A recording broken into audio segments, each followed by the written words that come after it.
here today are familiar with Mike Waltz's background, but his qualifications are such that I think they make him one of the most well-qualified U.S. ambassador nominees to the United Nations ever. And so this really bears repeating here. Mr. Waltz is a retired Army colonel. He's a Green Beret, a combat veteran. He's the recipient of 4 Bronze Stars across his military career, spanning 3 decades. He was also a policy director for 2 Secretaries of Defense and a 3-term congressman from Florida's 6th Congressional District, where he served on the committees on foreign affairs, intelligence, and armed services, chairing the subcommittee on readiness. And it was in that capacity where I started getting to know him better a few years ago, as he and I were working together on an effort to bring back a U.S. Navy officer who had been imprisoned in a foreign country. We eventually got that done in large measure because of Mike Waltz's great work.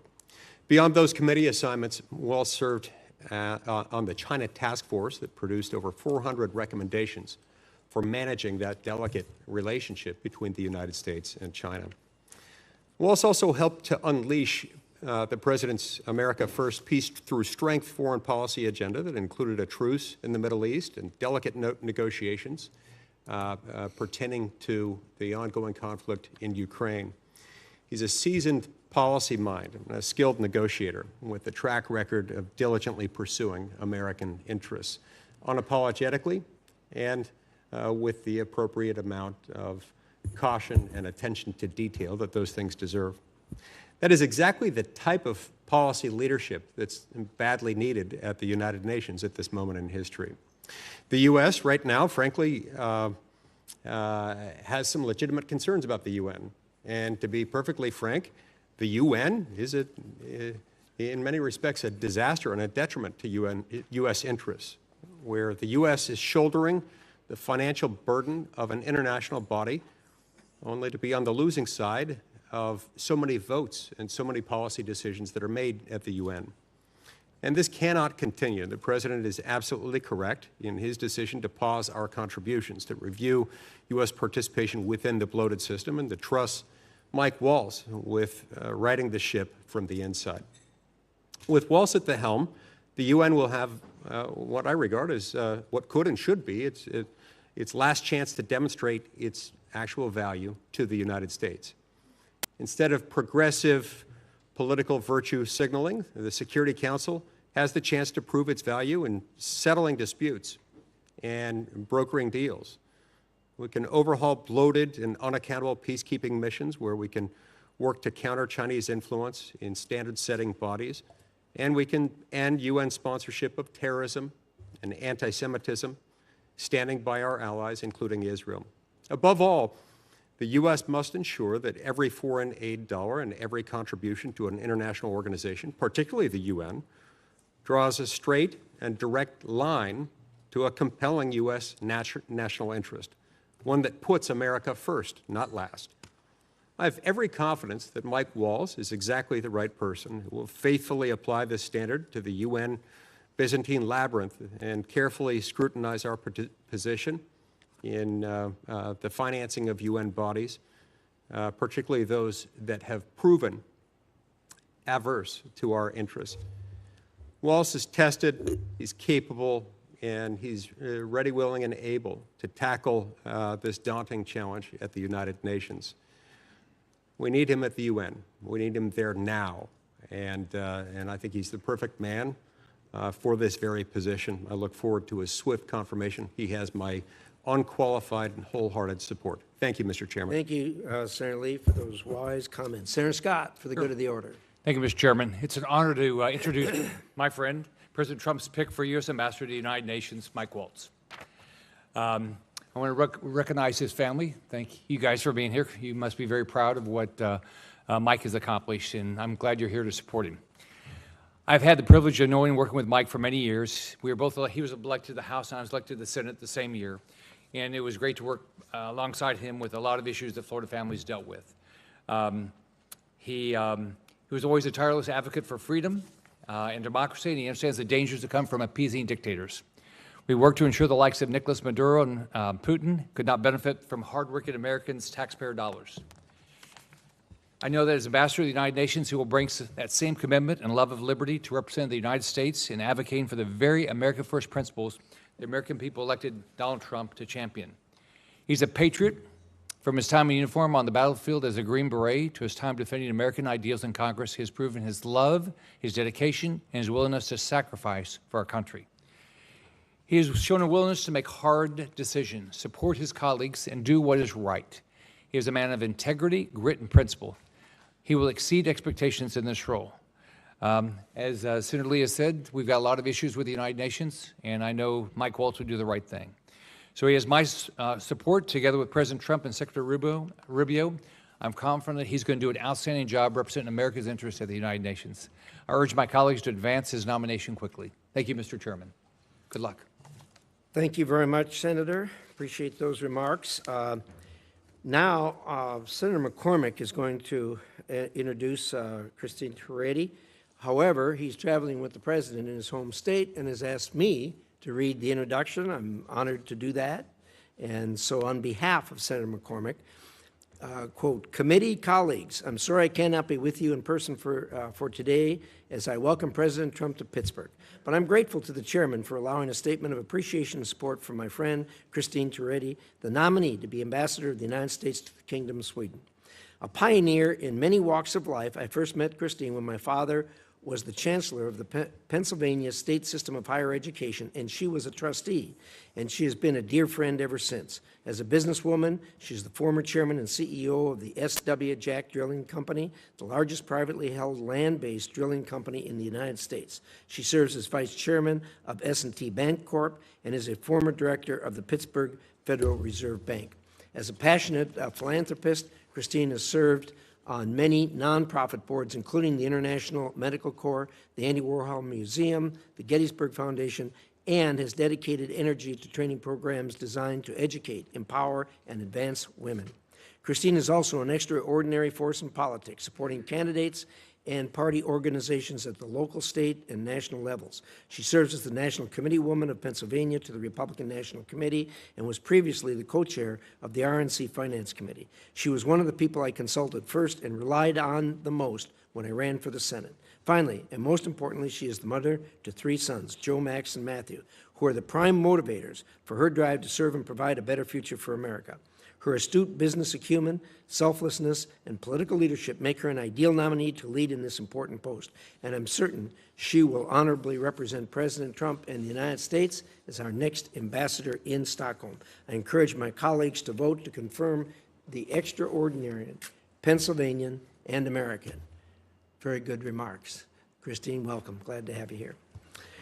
Well, we're going to proceed now, and so that everyone knows where we're going here, I'm going to give an opening statement. I'm going to then yield to Senator Shaheen, who will do likewise, and after that, we'll hear 5-minute presentations. Hopefully, you'll keep it to 5 minutes or thereabouts of our nominees. If you want to go beyond 5, we've got a lot of room in the record to publish your remarks, so feel free in that regard. After that, we'll open it to a round of 5-minute questions, and with that, I'm going to proceed. So, thank you again to our witnesses and your families for being here with us today, and for your willingness and your family's willingness to help you serve this country at such a pivotal time. Mr. Waltz, you come to us with a breadth of experience in Congress, our nation's military, and the executive branch, which has been detailed already here this morning. This experience will serve you well as you take the lead at one of our most critical diplomatic positions as ambassador to the United Nations. The UN is always a challenge and desperately needs reform, which we've been unable to accomplish so far. Your pragmatism and patriotism is sorely needed in New York because, as you know, there is a lot of anti-American sentiment at the UN. Anti-Semitism and anti-American sentiments are on the rise, as is the influence of China and Russia. You will be integral to U.S. efforts to stand up to the authoritarian and communist axes that seek to undermine the United States and our allies, and to ensure that our partners at the UN take burden-sharing seriously. The United States has been the largest and most generous donor to the United Nations since it was created 80 years ago. Today, the United States still pays 22% of the UN's regular budget and 25% of the peacekeeping budget, even though we're one of 200 countries on the planet. America has been extremely generous, but taken for granted, obviously. The U.S. cannot continue to accept the current inequitable financial arrangements where America pays a disproportionate amount while others benefit from contributing to their fair share to peacekeeping operation, humanitarian aid, and good governance, and many times denigrate us. We must also eliminate the waste, fraud, and abuse that are endemic to the UN system, from inflated procurement contracts and duplicative programs to the misappropriation of humanitarian funds and employment of personnel-sanctioned regimes. It's important that we get back to doing what the UN was chartered to do, and it has what everybody knows as mission creep, and it happens every year. The time has come to demand radical transparency and genuine reform that ensures every American dollar serves its intended purpose of making America stronger, safer, and more prosperous, and to return to the UN to its core and founding mandate of maintaining international peace and security. Mr. Waltz, I trust that you will work with President Trump to right the many wrongs that exist today at the United Nations. Ms. Toretti, the U.S.-Swedish relationship has been built on years of strong diplomatic engagement and security cooperation. Sweden's entry into NATO, something I worked hard on getting done, brought its highly capable armed forces and defense industrial base into the alliance and has made us stronger and safer. Sweden has always recognized its responsibility for its own defense, and now it is deepening its commitment to our shared security by committing to NATO's new pledge to spend 5% of its GDP on defense. It is important that we help further deepen that integration into our alliance alongside with our partners in Europe. This is a critical time as China and Russia are making designs on the Arctic and contesting areas of shared U.S.-Swedish interest. And as you know, Sweden is on the front line of dangerous developments in the Baltic Sea, from the sabotage of critical infrastructure to the reckless behavior of Russia's shadow oil fleet and increasingly provocative Russian military activity. And they sail merrily along. I look forward to hearing how you will help Sweden defend against these threats and advance all aspects of our relationship. Mr. Arrigo, Portugal is an important ally of the United States, and there are many opportunities for us to deepen cooperation. Portugal has made commitments to increase spending in support of NATO's defense, and the U.S. must remain committed to ensuring it reaches their goal. The U.S. must also work with Portugal to address the critical risks it faces from heavy Chinese investment. China is working with our adversaries to undermine America and our allies, most recently by its open commitment to support Russia's war against Ukraine. European allies, like Portugal, must recognize the threats posed by China and address them accordingly. I hope you carry that message with you when you go to Portugal. With that, Senator Shaheen. Thank you, Mr. Chairman. Welcome to each of our nominees this morning, to your families and friends who are supporting you in this effort. Thank you for your willingness to serve, and in your case, Congressman Walz, to continue to serve the country.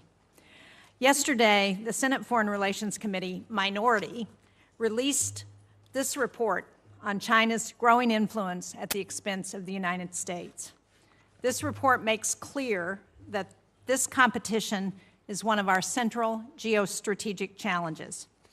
This is a competition that is deeply connected to our economy and to our lives here at home. Whether combating unfair trade practices and IP theft, or stopping the flow of fentanyl into our communities, or protecting Americans from spying and cyber attacks, or helping U.S. companies stay ahead in developing batteries, electric vehicles, and AI, the stakes are very high. The threat to our prosperity and security is real. But unfortunately, instead of strength and focus, we've seen this administration pull back on a global scale. As the administration fires thousands of highly specialized, nonpartisan experts and cuts America's diplomatic budget by 84%, China leads the world in diplomatic missions and is increasing its budget. And the situation at the United Nations is especially alarming. President Trump has said that the UN must return to its core mission of peace and security. But the administration is also proposing to slash U.S. contributions to the UN and eliminate the entire UN peacekeeping budget, increasing the likelihood that American soldiers will be sent into combat zones and making China the largest UN peacekeeping and financial contributor. The Chinese Communist Party must be very pleased at our efforts. They continue making long-term investments at the United Nations and international organizations, not only through contributions, but by placing more Chinese nationals in key roles. Mr. Waltz, I urge you to take this threat seriously. I know you do because you've served on the China Commission. But if we walk away from international bodies like the UN, the result won't be reforms that advance American interests. The result will be that international bodies become increasingly dependent on China, whether it involves technology and AI standards, or global health, or trade deals, or documenting human rights abuses in Ukraine. China will be writing the rules. I don't think most Americans want to live in a world where the Chinese Communist Party is driving the agenda. There remains broad bipartisan agreement that American leadership on the global stage is essential, particularly as China's expanding footprint threatens our safety and prosperity. That's why Americans need a voice not only at the UN Security Council, but at the International Civil Aviation Organization, which ensures airspaces remain safe, at the World Food Program, which prevents famines and responds to crises, the Organization for the Prohibition of Chemical Weapons, which works to eliminate these dangerous weapons, and the International Atomic Energy Agency, which helps reduce the threat of nuclear war.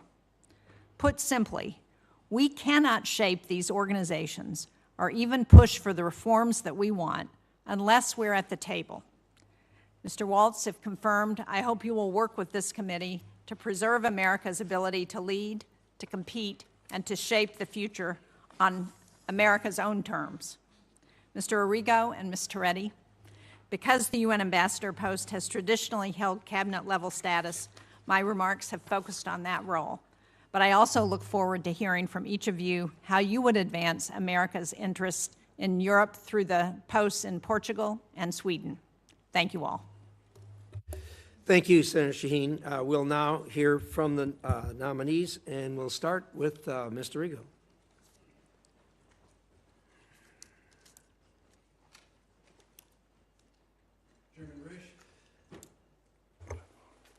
Chairman Risch, Ranking Member Shaheen, and members of the committee, thank you for the opportunity to appear before you today as President Trump's nominee to be the United States Ambassador to the Portuguese Republic. I'm enormously grateful and honored by the confidence President Trump and Secretary Rubio have placed in me. I am blessed to have a wonderful and supportive family, my wife Megan, my daughters Alyssa, Angela, Amanda, my brother Jim, my sister Virginia, my nephew Freddie, and my good friend Pat, who just flew in this morning. Thank you, Senator Graham, for your gracious introduction. If confirmed, I pledge to serve my country honorably, to advance our core national interests, and to always put America first. I've been a successful entrepreneur and business leader for over 30 years. During this time, my experiences have given me deep expertise in managing teams, negotiating complex issues, and most of all, building relationships.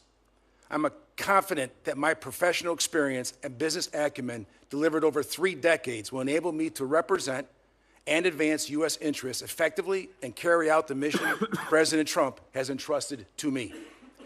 I am privileged to have this opportunity today, in large part due to my family, and particularly my beloved parents, Joseph and Frances Arrigo. My father was a visionary leader behind our family business, the Arrigo Automotive Group, which he established with my brother Jim, and that eventually became one of the top auto groups in the country. As a family business, we built our brand focused on our employees, our customer relationships, and not just the transaction, which are traits I will carry forward into this next chapter. My desire to serve as ambassador and advance our core national interests are born out of the recognition of how my family and I have been blessed by the privilege of being citizens of this great nation, and now I have the opportunity to give back to my country.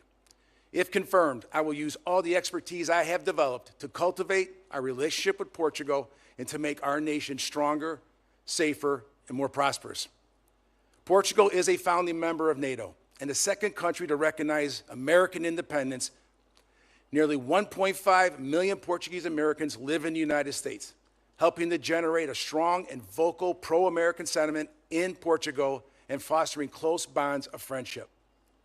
I've had the honor of visiting the Azores Islands for a wedding just a few years ago. I was particularly struck by the breathtaking natural beauty, the rich and diverse culinary traditions, and the warm hospitality of the Portuguese people. I was fascinated by the religious, cultural, and family values that resonate deep within my own Italian heritage. The U.S. has turned to Portugal for political and material support in many peacekeeping and peacemaking efforts throughout the years, and they have always been an enthusiastic supporter of U.S. and NATO operations around the world. Portugal's hosting of the U.S. Air Force 65th Air Base Group in Leges Field in the Azores provide a key logistics hub in the Mid-Atlantic, while providing critical support for aircraft, air crews, as well as communication services to U.S. and NATO allies. If confirmed, I promise to enhance this close historic relationship in several key areas. My first objective as ambassador will always be the safety and security of American citizens abroad. Tens of thousands of Americans call Portugal home, and 2.6 million Americans visited Portugal just last year, making the United States the third largest source of tourism in Portugal. Second, I will strengthen Portugal's contributions to NATO to ensure we can achieve peace in the region through strength. Although a trusted ally, Portugal still lags behind most NATO countries by only 2% reaching this year. As ambassador, I will work with Portugal to help increase defense spending with the Hague Defense Commitment of 5% and ensure Portugal does its fair share and contributes to more of Europe's security. Finally, I will advocate for expanding our commercial ties with Portugal and addressing the national security challenges posed by rivals like China. As the United States and Portugal's largest trading partner outside the EU, there is a significant potential to grow this economic relationship. I will also work closely with Portugal to address concerns about China's investment and influence in critical sectors and to ensure our protection of our mutual economic and national security interests. If confirmed, I will also work to balance our trade relations with eliminating the trade deficit of over $3.5 billion with Portugal by seeking more export opportunities for American businesses, emphasizing the fact that America is open for business.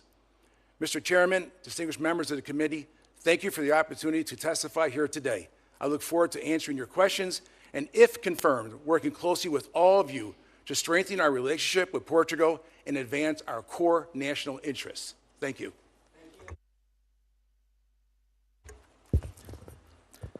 Thank you, Chairman Risch, Ranking Member Shaheen. It's my honor to be here as President Trump's nominee for the United Nations. First, I also want to thank my family, especially my wife, Julia, herself a fellow combat veteran and accomplished diplomat.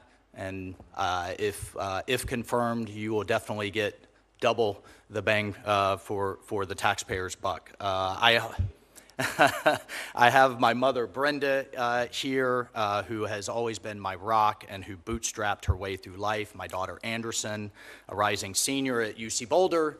And I have spared the Capitol Police, our 3-year-old son, Army, and his energy. I think they may have a hard time keeping up with him. But I also want to especially thank my fellow Green Berets, SEALs, veterans, and particularly the Gold Star families that are here today. We have had each other's backs through wars shaped by decisions made in this building. I promise to keep them and to keep all of you in mind as we support President Trump's focus on peace through strength. So our experiences obviously shape how we approach these positions. And for this one, my experience as a Green Beret serving alongside NGOs, development agencies, the UN, out in the field, in Africa and the Middle East, has certainly shaped my view. I've seen many organizations that frankly mean well, but execute poorly. Lack of coordination, bloated bureaucracies, poor contracting. I have literally seen over and over again hospitals that lack beds, schools that lack supplies, schools with supplies where they lack teachers.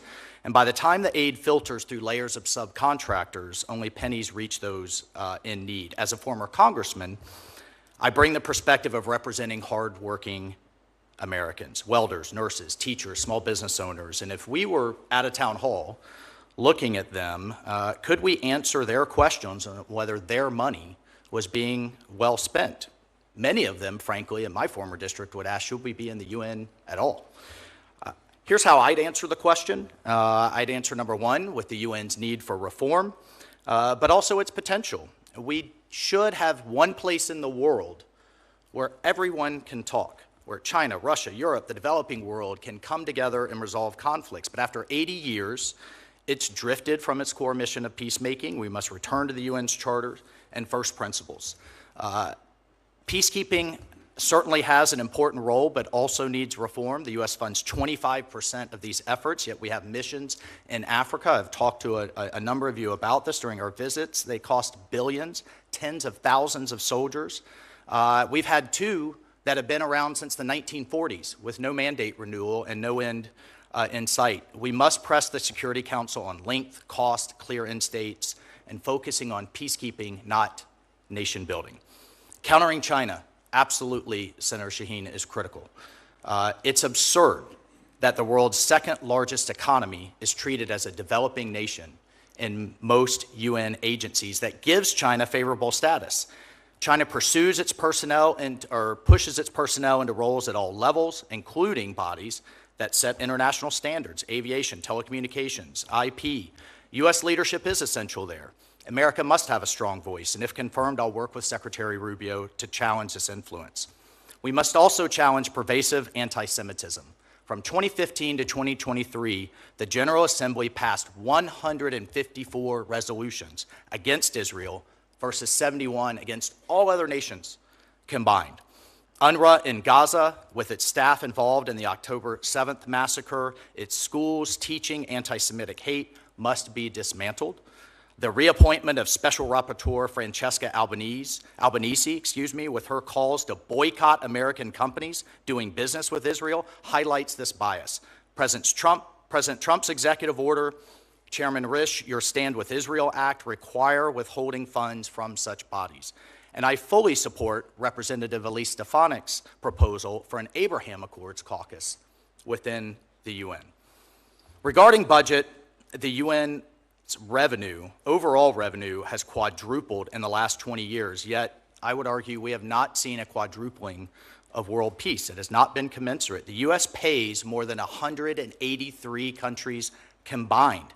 Meanwhile, 28 countries contribute just $37,000 and $5,000 to peacekeeping. The UN has ballooned to over 80 agencies with overlapping missions that waste resources, and if confirmed, I'll push for transparency, like what we're seeing in the Secretary General's UN 80 reform plan, calling for a 20% staff cut. It's worth remembering that despite the cuts, the U.S. is by far the most generous nation in the world. And finally, the UN's radical politicization.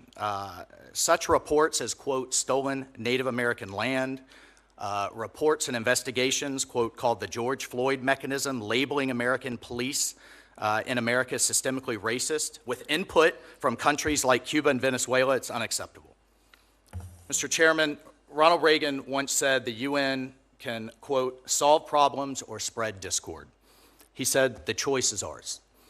In just 6 months, President Trump has brought dozens of hostages home, justice for our Abbey Gate Gold Star families, secured the border, denied Iran a nuclear weapon, brought ceasefires to conflicts in Africa, the Middle East, and Asia. Yet there is still tremendous work to be done. I'm confident under this president's leadership, we can continue to spread peace and prosperity, and I'm confident we can make the UN great again. Thank you, Mr. Chairman. Thank you, Mr. Waltz. Ms. Toretti. Chairman Risch, Ranking Member Shaheen, and distinguished members of the committee. It is an honor to appear before you today as the nominee. Should I start again? We heard you. Go ahead. I'm pretty loud. It's an honor to be here today as the nominee for ambassador to the Kingdom of Sweden. I'm deeply grateful to President Trump for the trust and honor he has placed to me with this nomination. I am committed to serving the United States with dedication and integrity, and I look forward to working closely with the esteemed committee to advance our nation's interest in Sweden. It is a humbling experience indeed to be nominated for a position such as this, yet I sit before you today prepared to share with you how my experiences in business, philanthropy, and public service have prepared me for this moment. Before going further, however, perhaps my greatest accomplishments are what I consider to be my greatest gifts. My sons, Joe, Max, and Matthew. I am proud of the men they have grown up to be. The three of them are my pride and joy, and my concern for their future was the primary motivation which compelled me to political activism many years ago. And I am so glad to have my son Matthew here with me today. My journey to sitting before you today began arguably in 1990 when I assumed leadership of our family business, the S.W. Jack Drilling Company, following the sudden passing of my father. Despite what many thought of me as a young woman finding my way in a field dominated by men, I succeeded and continued to forge a career deep in leadership experience, business acumen, and volunteer service. Today, I am the chairwoman of S&T Bank Board, a board I have been proud to serve since 1987. Less than 10% of publicly held companies are chaired by women, and my tenure as chair is going into its 8th year. Throughout my adult life, I have sought to bring my experience in business to support a wide range of nonprofit organizations, from supporting the creative arts as chairman of the Andy Warhol Museum, to director of the NCAA Leadership Advisory Board, to the vice chairman of the Pennsylvania State System of Higher Education. For those of you who know me, you know I care deeply about creating opportunities for women in the workplace and in the community. I am proud to have founded numerous programs that train and nurture women in the political arena. I have lived my adult life seeking to provide women opportunities to succeed, a passion which has been a defining characteristic of my adult life. As a native of rural Pennsylvania, serving my community has always remained at the forefront. I've spearheaded many economic development projects, including the construction of an Urban Outfitters distribution center in my county, and was the inspiration for the creation of an osteopathic school in the university located in my community. If confirmed, my primary goals will be to make America safer, stronger, and more prosperous. Above all, I will prioritize the safety of American citizens traveling or living in Sweden, providing them with the support and protection they deserve. I will strengthen our economic ties with Sweden and ensure that American business have the fair opportunities to thrive in the Swedish market.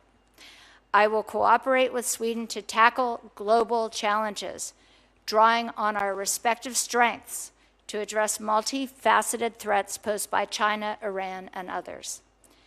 Sweden's recent accession to the NATO alliance marked a significant milestone in European collective defense efforts.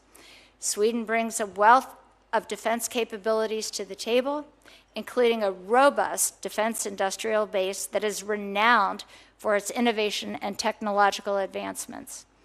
The expertise in advancing military technologies and experience operating in harsh environments will enhance our ability to respond to emerging threats.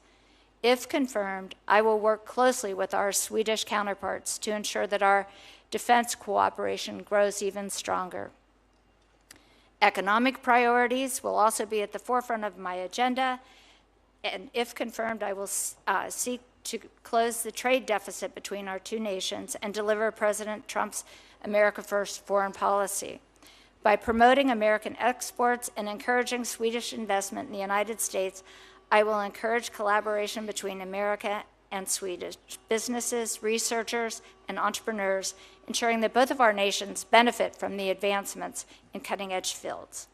I also want to recognize the role Sweden played in America's growth Today, over 3.3 million Americans trace their family roots to Sweden. Swedish Americans have made significant contributions to our cultural, economic, and social fabric. They have enriched our society and fostered a deep understanding and appreciation of Swedish culture. These bonds, along with ties forged through trade, travel, and defense, contribute to a unique, vibrant, and growing relationship. In conclusion, I am honored to have the opportunity to serve as the United States Ambassador to Sweden.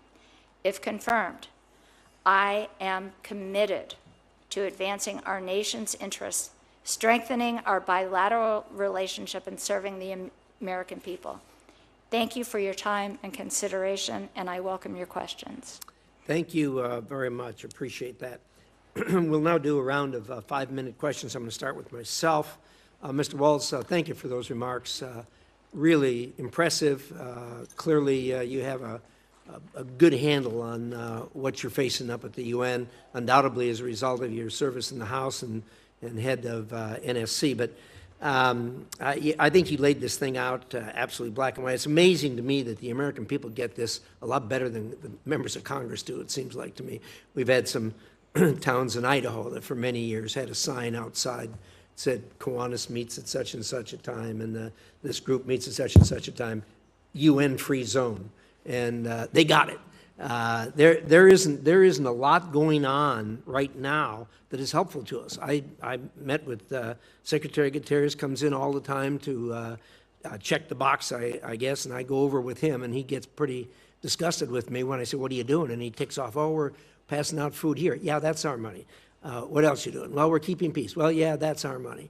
And you go along and say, look, let's go back to the founding document that talks about keeping countries from trying to overrun other countries. What are you doing there? You can't even pass a resolution condemning what Russia has done. What good are you? We're spending all this money. What are we getting for it? You know, and then, of course, when you get things as atrocious as the fact that taxpayer money, there were people who who went with Hamas, members of Hamas, that invaded Israel and murdered people and took hostages that were on the payroll of UNRWA, which is on the payroll of the UN, which is on the payroll of United States taxpayers. I mean, it's just outrageous.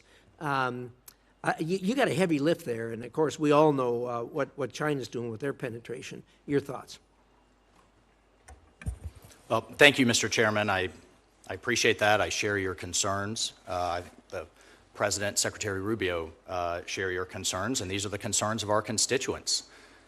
How are we going to be great stewards, the best stewards we possibly can be of their money, their hard-earned money? There's a number of reviews underway and that have been underway to take a good look at that, and how do we get the UN back to basics. There is good and meaningful work to be done.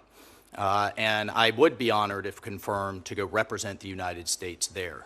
We have the snapback sanctions with Iran that Germany just invoked as part of the JCPOA because of Iran's violations of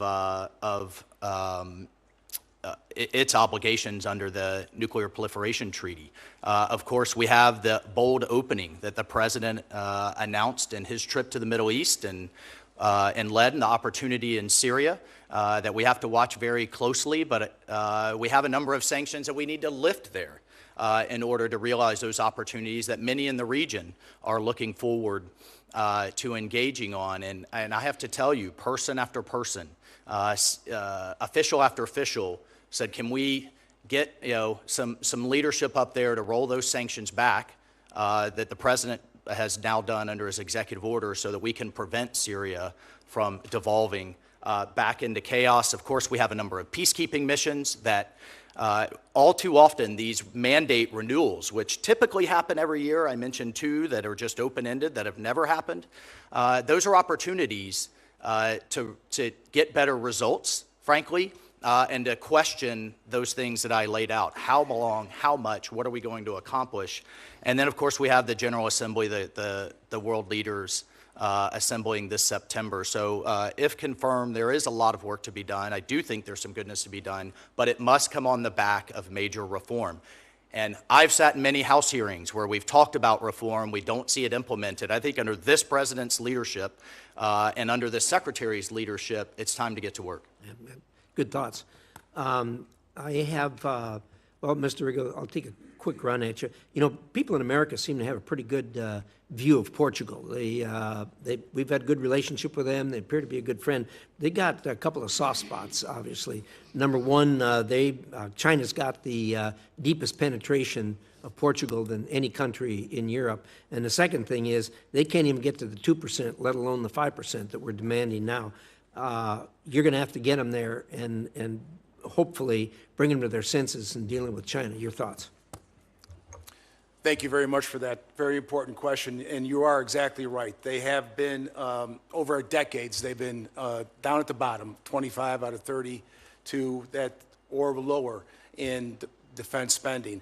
It would be my job to see if we could sit down and come to the table with the military modernization that they need so desperately. Their F-16 fleet is quite aging, and I think the F-35 program would be one of my top priorities. I believe if we could sit down and come to an agreement there, that would push them right to the top and then over on their way to the 5%. When it comes to China's involvement, you're right. I've noticed as a private citizen, I've done some reading where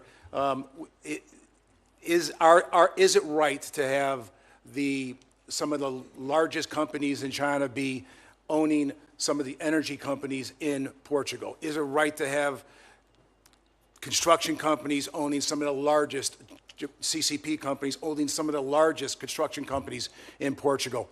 That probably would need to be discussed. So if confirmed, I would like to sit and discuss all the threats that we have between the energy sector, the construction, and the defense spending with Portugal to get them to do their fair share. Thank you. Senator Shaheen. Thank you, Mr. Chairman. Excuse me. Mr. Waltz, these last few months have illustrated how China is all too eager to take advantage of our disengagement at the UN and around the world. And while we may not all like what some UN institutions do, if we aren't at the table, we can't influence the agenda. So do you agree that if confirmed, a central responsibility of your role at the UN will be to ensure that the United States is present, able, and willing to counter the PRC's growing influence at the UN? Thank you, Senator Shaheen. I appreciate the question. I agree it's absolutely critical.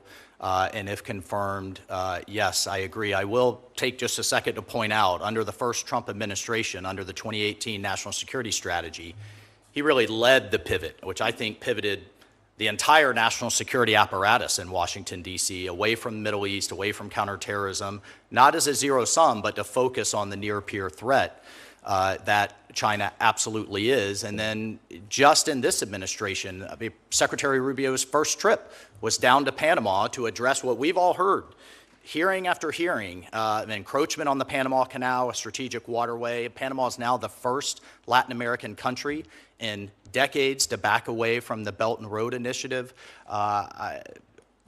The malicious behavior, but also the potential of the Chinese Communist Party, the malicious behavior, the potential of the relationship, I should say, will be top of mind for me. I know it is for the Secretary and the President. I agree with you, Congressman.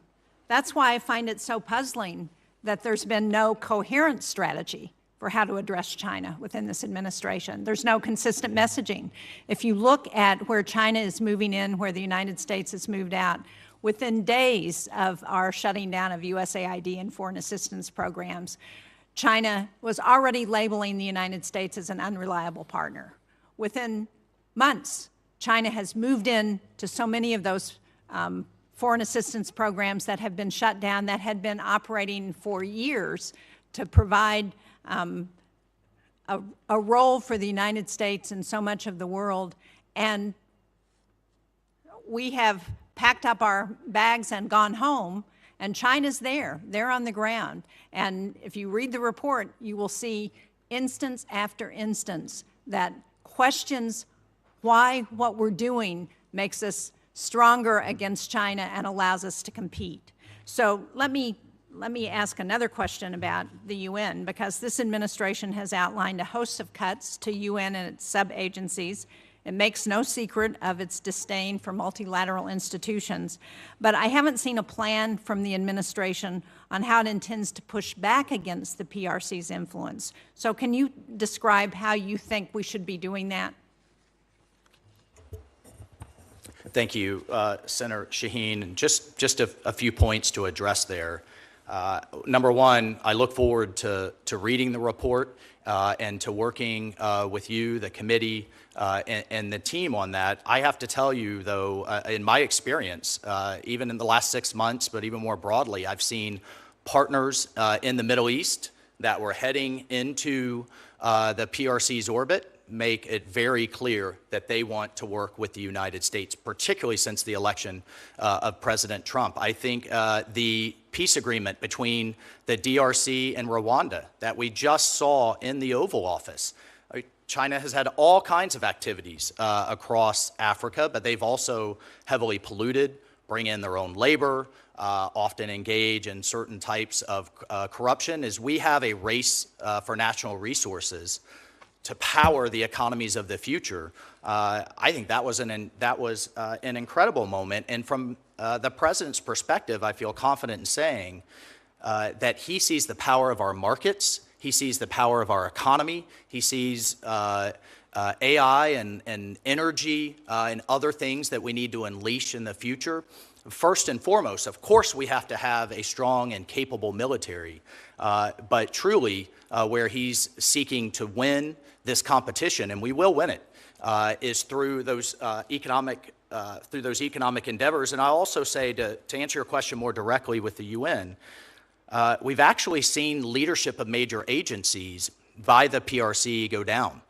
This was an initiative started in the first Trump administration. There's an office now in the State Department International Organizations. It's very focused on these races. They've gone from 4 to 1. But I take your point. They're also pushing their folks at the mid and lower levels, and we need to compete in that space. Well, thank you. I appreciate that. Can I just, I'm a little over time, but I'd like to hear your thoughts on what the UN's role in Syria should be as we're looking at, I think the Trump administration has taken important steps to removing barriers around the sanctions that have been a problem for Syria moving forward. So what should the UN's role be there? Thank you, Senator. It's something that Secretary Rubio in particular, but the entire administration has looked very closely at.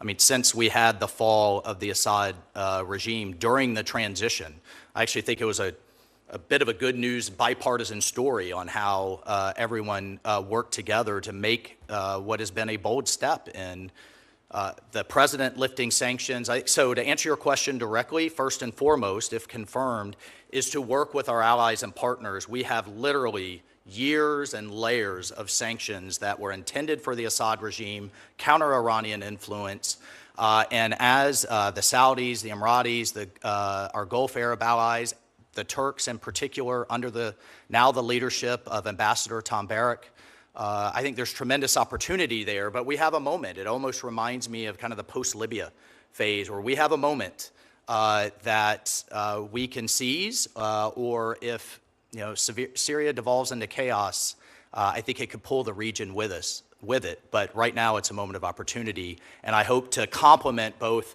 Special Envoy Witkoff, Secretary Rubio, Ambassador Barrack, and others with our efforts up in the UN. Well, hopefully we'll do better in Syria than we did in Libya. Thank you, Mr. Chairman. Amen to that. Senator Shaheen, thank you for that. And Senator Waltz, thank you for your focus on both Syria and Lebanon are really, I think most people, if not everybody on this committee, really views that this is a critical moment and an opportunity. Obviously, there's problems. There's a history there that bears watching. But whenever we engage in these things, the people there got to want it more than we do. And we see that in dealing with both the Lebanese and the Syrians. We hope it can come to fruition. It bears watching, but we'll appreciate your strong hand on the tiller there. So with that, Senator Ricketts is yielding to Senator Hagerty for now. Thank you. Thank you, Mr. Chairman, thank you, Senator Ricketts, for the time accommodation. And to each of you, I want to congratulate you for your nomination to represent the greatest country in the world. You're going to have a wonderful and exceptional experience should you be confirmed. No surprise, we live in a very challenging and dangerous world right now. And it's only going to be through the talents and the sacrifices of you and your families that we're going to be able to ensure America's prosperity and America's security in the world. So thank you for your willingness to serve. I'm going to turn my attention, no surprise, to you, Mr. Waltz. You're getting ready to take on a very critical role at a place that was founded on some very fundamental principles. You think about the principles of the UN and its founding: freedom, peace, human rights. Those are the founding documents. That was in the Charter of the United Nations. Today, what we see happening at the UN is far divorced from those founding principles. Instead, what we find is an overly politicized organization, one that tends to criticize and work against the interest of the United States and its allies, and frankly, one that actually supports authoritarian regimes in many cases, advancing their interest over those of the United States. As our chairman mentioned, we're the largest donor. The United States is the largest donor to the UN. Yet, at the same time, we're not getting the type of results we see. And I'm going to cite the example that you brought up, Chairman Risch. What happened on October the 7th? That was an absolute disgrace when we found out that people on the United Nations payroll were actually involved in the Hamas attack. Yet what happens from senior leaders at the UN? They use every opportunity they possibly can to criticize Israel. Yet at the same time, they diminish the role of their own personnel in those attacks. It's absolutely shocking to me. And what I'd like to hear from you, Mr. Waltz, is what are, a two-part question actually, what are the most important challenges you see at the UN that we face as a nation, that the United States faces at the UN? And then two, what is your intention to address those challenges? Thank you, Senator, and I certainly share those views. I think first and foremost is we need to drive reform. As I've shared with a number of you during our office visits, I understand there is concern about the President's budget request, but I see it also as a moment of opportunity.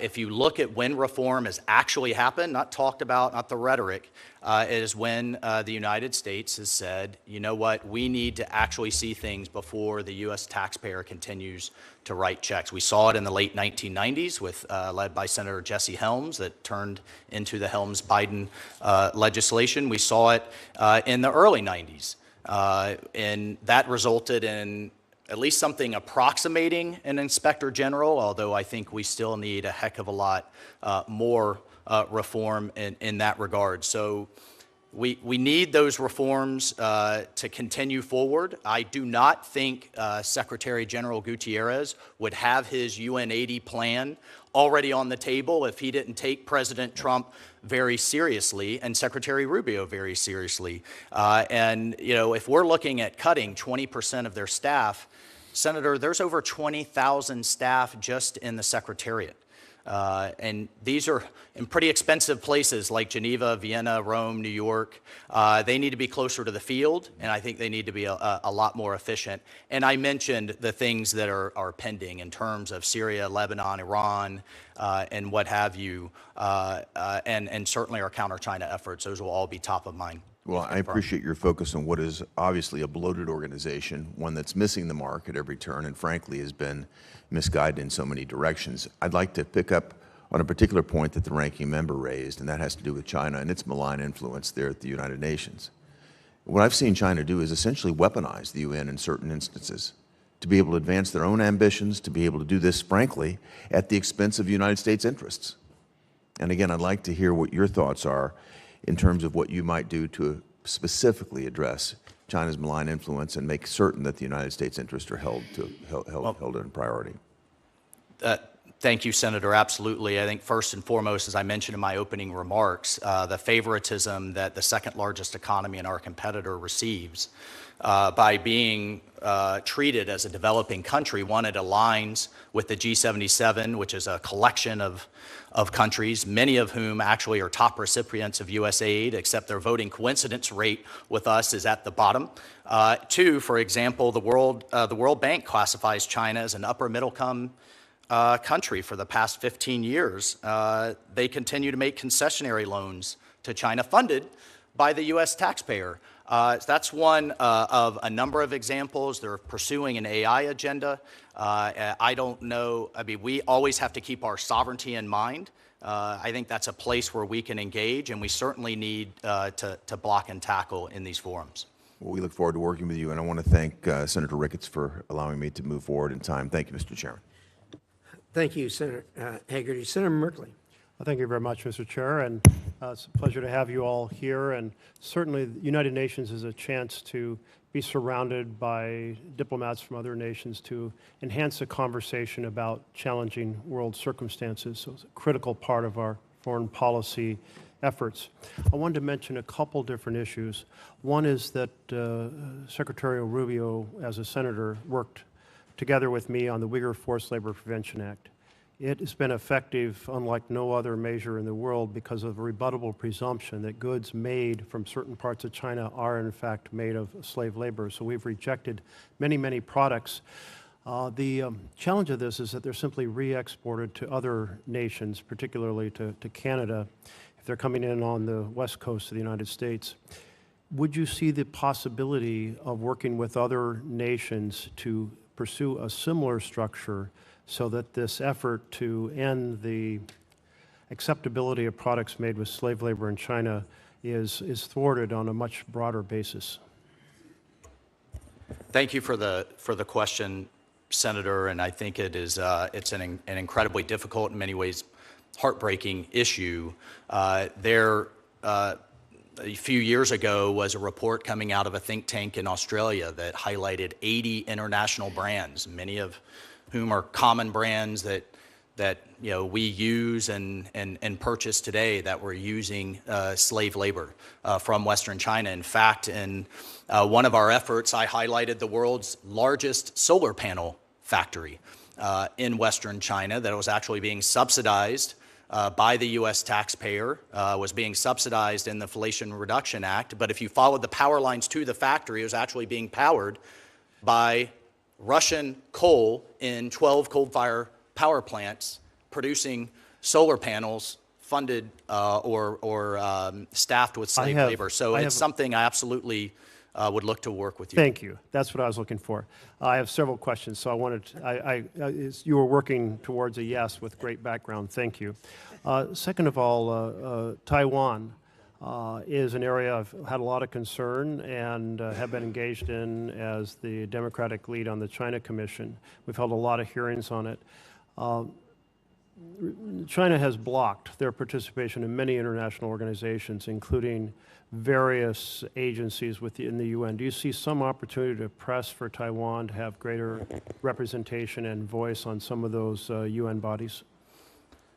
Senator, I support, the United States supports Taiwan's meaningful participation in international organizations. As you know, we have long-standing One China policy. It's governed by the Taiwan Relations Act, the 3 communiques, and the 6 assurances. And unless directed otherwise, that is the policy I will execute if confirmed as ambassador to the UN. Thank you. And I do think even apart from the UN, there's other international bodies that we could advocate for Taiwan to have a voice in. And it would be a well-received indirect message of our support for Taiwan on the broader issues of security. Turning to Iran, a week ago, the president said, I'll tell you that in my view, I hope it's over. I think Iran wants to meet. I think they want to make peace, and I'm all for it. It seems like there's a win-win opportunity here. Iran has said it doesn't want to pursue a nuclear weapon, and our intelligence has confirmed that.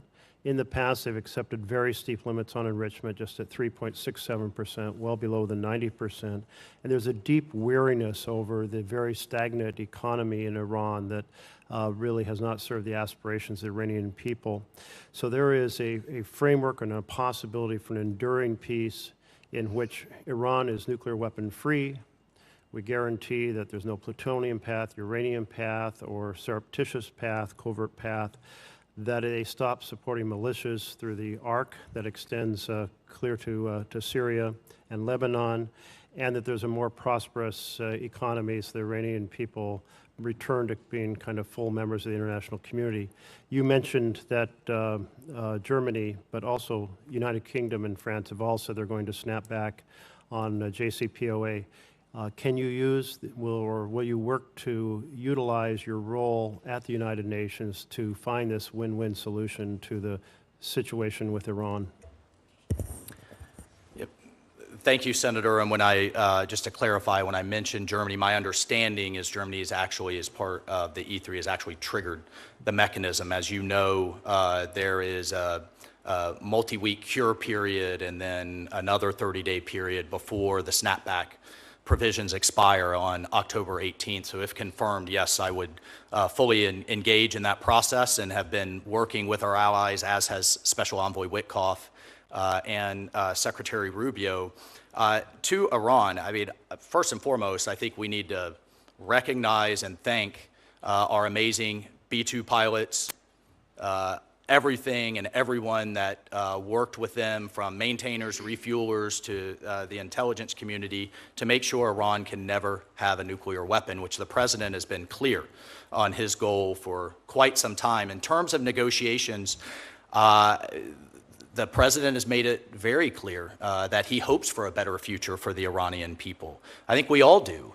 And we engaged in diplomacy, working with our partners in Oman, but we also made it very clear that they could not have a domestic enrichment capability. If they want to have a 1-2-3 agreement like our allies in the UAE, if they want to buy material, if they want to have a civil program, I think that's again, until directed otherwise, that is absolutely on the table. So this is a moment with Syria, with Lebanon, with the Abraham Accords, that I think we could see prosperity, but the regime has to make a decision to move away from its desire to have a nuclear weapon. Thank you. My time is out. Thank you. Thank you, Senator. Thank you much, Mr. Waltz. You're correct. The problem is not with the Iranian people. The problem's with the Iranian regime. We wish they could move away from that. In any event, Senator Ricketts, you're up. Great. Thank you, Mr. Chairman. Thank you to all of our nominees, and congratulations on your nomination, and thank you for your willingness to serve our great nation. Mr. Waltz, I'm just going to go pick up with where Senator Merkley left off. You mentioned that Germany has triggered the snapback sanctions. My team was just doing some quick research to try and find that. We couldn't find any mention of that right offhand, but it is hugely important that the E3 get those snapback sanctions. You know, the air campaign by Israel and the successful attack by, as you mentioned, our bombers, to be able to hit those key nuclear facilities was really, really important in hampering Iran's ability to have a nuclear enrichment program. But it's not the end of the story. We've got a lot more work to do. Iran is still out of compliance with their obligations under the JCPOA, and they are not allowing the EA inspectors to be able to get into those facilities, so they're in violation. It's absolutely critical that the E3 do those snapback functions. Will you commit to working with them to push them to get that snapback in place? And as you mentioned, that deadline of October 18th, because of the cure period you were also mentioning, it's really more like September where they really have to get this done. But as UN Ambassador, if you're confirmed, will you push them to get this done? Thank you, Senator. And if my mention of Germany was from open source reporting, so if that was an error, then that was. Well, it's good news if it's true. If it's actually, but we've also happens. Spoken to the United Kingdom and France as well, and I have full confidence that they will work with us. We've had these conversations literally through the transition and over the last 6 months. The second executive order the president signed was to reinstitute maximum pressure on Iran, but you raise a fantastic point in that we need to get those inspectors back in there with the IAEA, and it is obviously notable that the June report from the IAEA was the first censure of Iran for its non-compliance in quite a long time. And one of the things Iran always says is they want this program for peaceful means, yet there's no reason they need to have an enrichment program to have a civilian nuclear program. 23 other nations are doing it without having enrichment facilities. We need to continue to push that the only way we can guarantee they cannot get a nuclear weapon is if they do not have an enrichment facilities. Would you agree? I would, as both the President and the Secretary have said, Senator, and I think the most amazing aspect of this episode was that the President truly sought diplomacy first.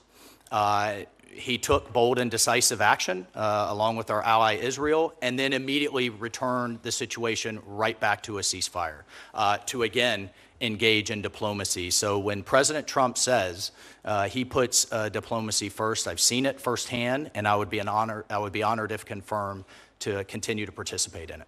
Well, let's talk about one of our best friends in the Middle East, certainly is Israel. And you mentioned in your opening remarks the anti-Semitism that is just rampant in the United Nations. And I think you gave the stat that there were more resolutions targeting Israel than all other nations combined by double. And it's just stunning what the United Nations has done. So as the UN ambassador, if you're confirmed, what specific actions can you take to shut down this anti-Semitism at the UN and the anti-Israeli basis?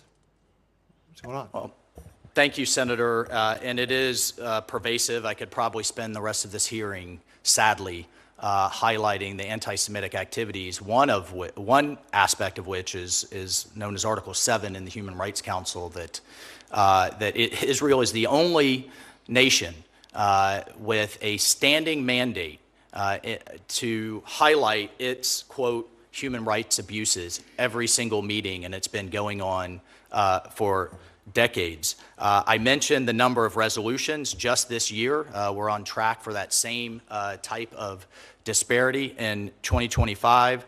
I support the Secretary's call for sanctions on the Special Rapporteur, Francesca Albanese. I think she is the poster child for anti-Semitism in the UN. And I think we have to take a step back and address and work with both Israel and work with our allies on why this continues to happen. I understand the humanitarian crisis in Gaza, but I will say over and over again, if Hamas would lay down their arms, if they would surrender, if they would stop sacrificing their own people, the fighting would stop today. And I am confident in working with Israel in that regard. Well, I think your last point was spot on, and I have seen nothing out of the UN calling on Hamas to surrender, because that is exactly how this conflict would end, and the people in Gaza would be able to start looking for a better way of life once that terrorist organization surrenders. So push the countries of the UN to come down very clearly that they can best serve the people in Gaza by getting Hamas to surrender. Thank you, Mr. Chairman. Well said, Senator Ricketts. Senator Murphy. Thank you very much, Mr. Chairman. Thank you all for being here. Mr. Waltz, the UN doesn't have a conventional army. It's got peacekeepers, but there's no aircraft carriers. There's no air force. This is a place where smart power matters, right? This is a place where we invest in things like diplomacy and humanitarian aid and economic development to try to stabilize the world. I think what worries me about your fit for this position is that while you were at the National Security Council, you oversaw the dismantling of many of our most important smart power tools in the U.S. foreign policy toolkit.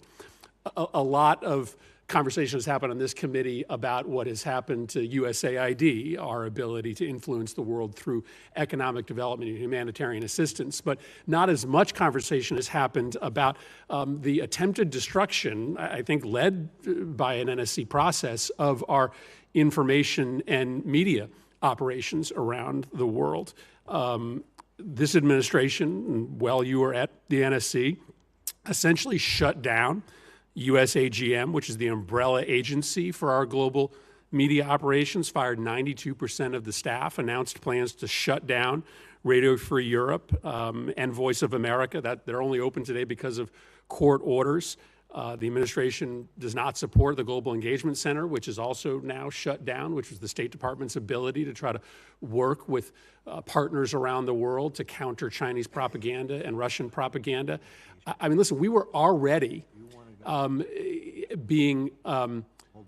having circles run around us by Russia and by China predominantly, even before the administration went forward with this essential destruction of our existing information and counter-propaganda capacity.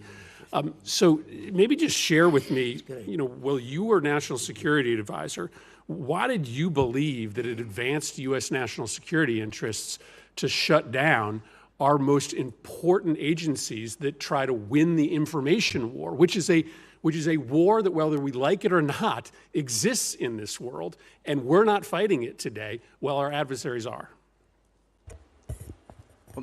Thank you for the question, and I think we're in violent agreement that we have to win the information war. We may have a disagreement on the best way to do that. What we did not see were the metrics or the actual results. As you mentioned, we're getting, in many ways outpaced in the information space, yet for decades we've had these entities that have become expensive and have become quite bloated. I think the best way to block and tackle our adversaries abroad is through our amazing private sector, through innovation, through what we're seeing in our leadership role in AI and in other spaces. And so as the president, as the secretary looked across the interagency and those entities, they made those decisions. But the private sector isn't going to fight Russian and Chinese propaganda around the world, right? I mean, that has to be an essential function of U.S. national security policy, correct? Well, what they are going to do is show the power of free markets, the power of entrepreneurship, and show really the power of the U.S. In terms of a free society and with our values. We're going to rely frankly, like but I think we're actually Disney? I think we're actually more aligned than what you think. And what we were looking at is the actual effectiveness. It's the tool that we questioned, and then the president, the secretary, made a decision to reallocate resources. Listen, I hope the administration does rethink this if they've got a better idea on how to try to project power in the information space. Then I think we're all willing to hear it. But right now, we're taking ourselves off the playing field. You were very involved in the offensive operations in Yemen. As you saw in this last week, the Houthis have restarted attacks on the shipping lanes, two very devastating attacks. Throughout the last 2 months, they have been continuing to take offensive operations against Israel. It doesn't look like we did much to really fundamentally change the battle space there. They still have pretty robust offensive capabilities to target shipping lanes and to target our friends. We spent, looks like, around $1 billion, depleted a lot of our ammunition stocks. How do you look at that operation in retrospect, knowing that as we sit here today, the Houthis have once again begun attacks in the Red Sea? Well, thank you, Senator, for the question. I think we also have to look at it in the context of, from the figures that I've seen, a 20 to 30% increase in shipping through the Red Sea, an increase in revenues through the Suez Canal, and what we do not have are our warships being used as target practice by the Houthis, was what, frankly, we had in the last administration. Now, do we need to work to make sure that's enduring? Perhaps the Houthi leadership hasn't fully gotten the message, but I would defer to Secretary Rubio, Secretary Hegseth, and the President on the way forward there. Thank you, Mr. Chairman. Thank you, Senator Murphy. Senator Barrasso. Thanks so much, Mr. Chairman. Well, congratulations to all three of you. Mr. Waltz, thanks so much for coming to my office yesterday, and enjoyed the discussion. I know you're going to do a terrific job representing our nation's interests at the United Nations. We are the largest financial contributor to the U.S. We've contributed, $13 billion to the United Nations the last fiscal year. As the U.S. ambassador to the UN, you're going to need to closely examine how American taxpayer funding is being used by so many of these international programs.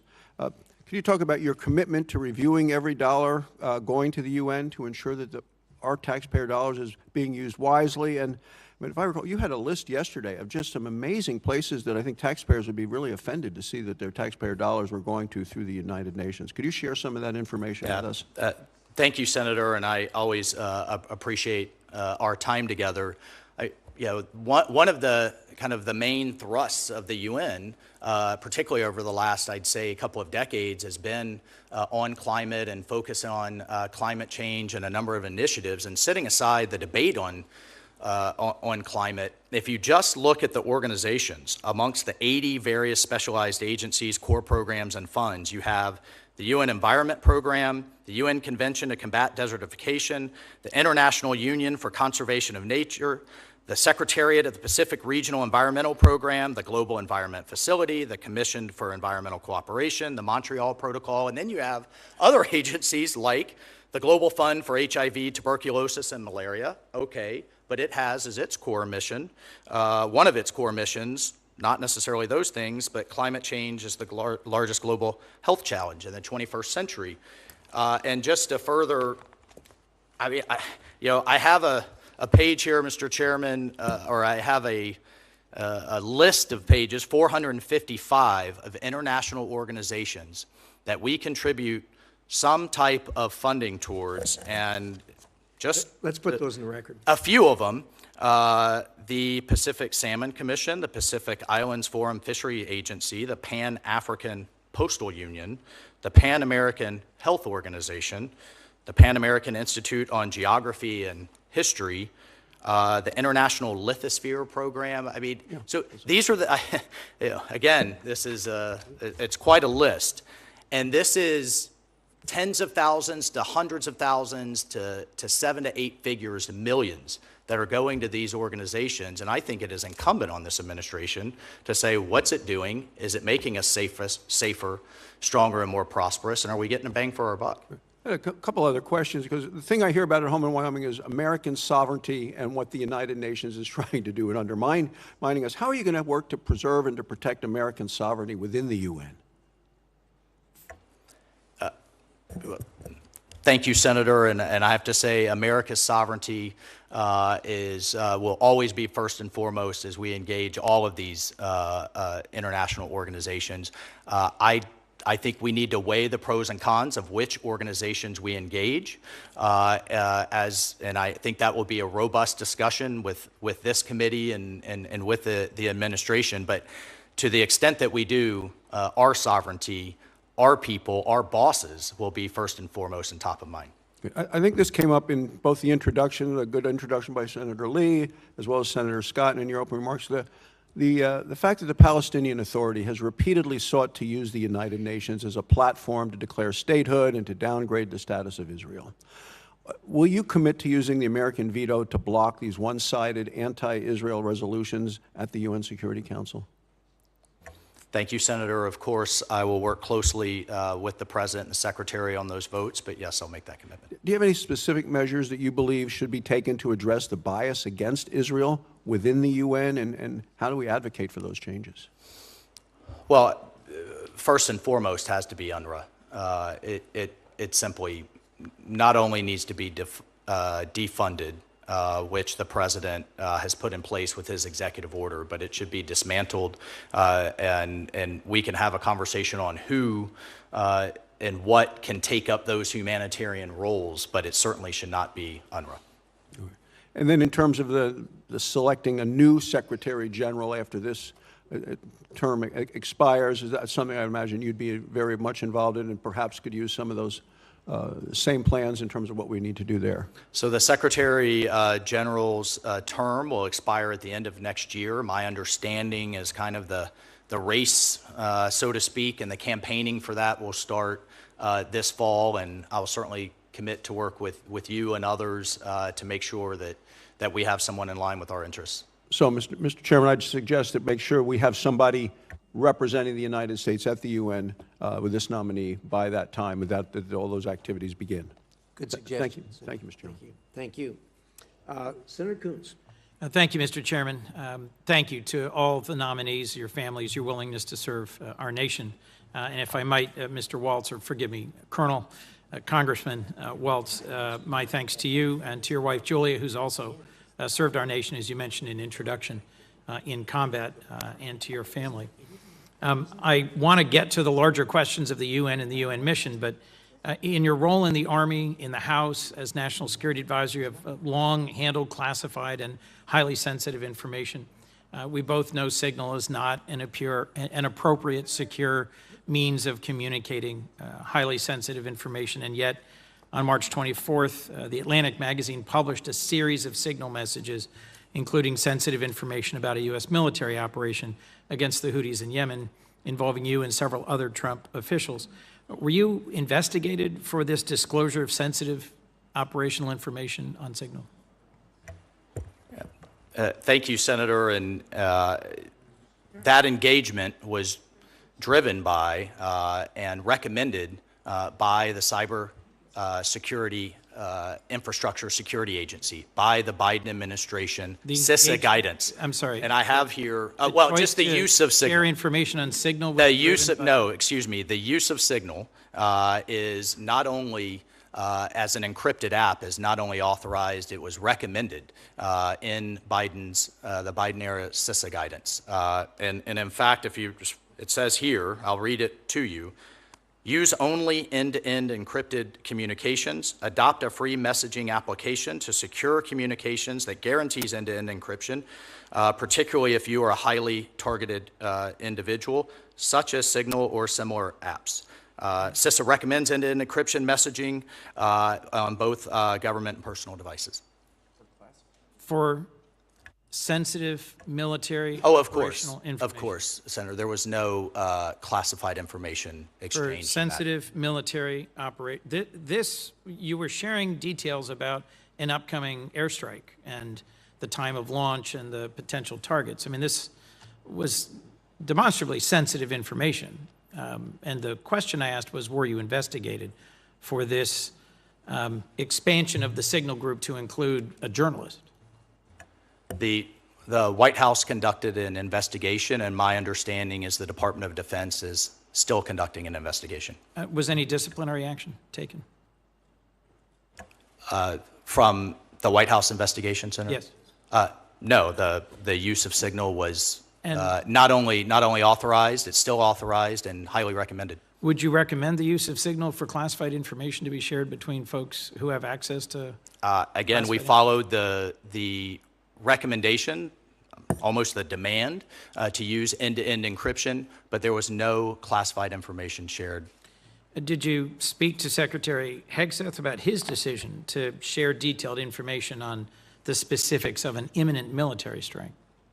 What we spoke about, Senator, was a highly successful mission that did something that the Biden administration did not do, was actually target the Houthi leadership. We subsequently saw a ceasefire, an increase in shipping, and a drop in attacks on our ships. Well, look, here's what I hear on this exchange, and I want to get to the UN point.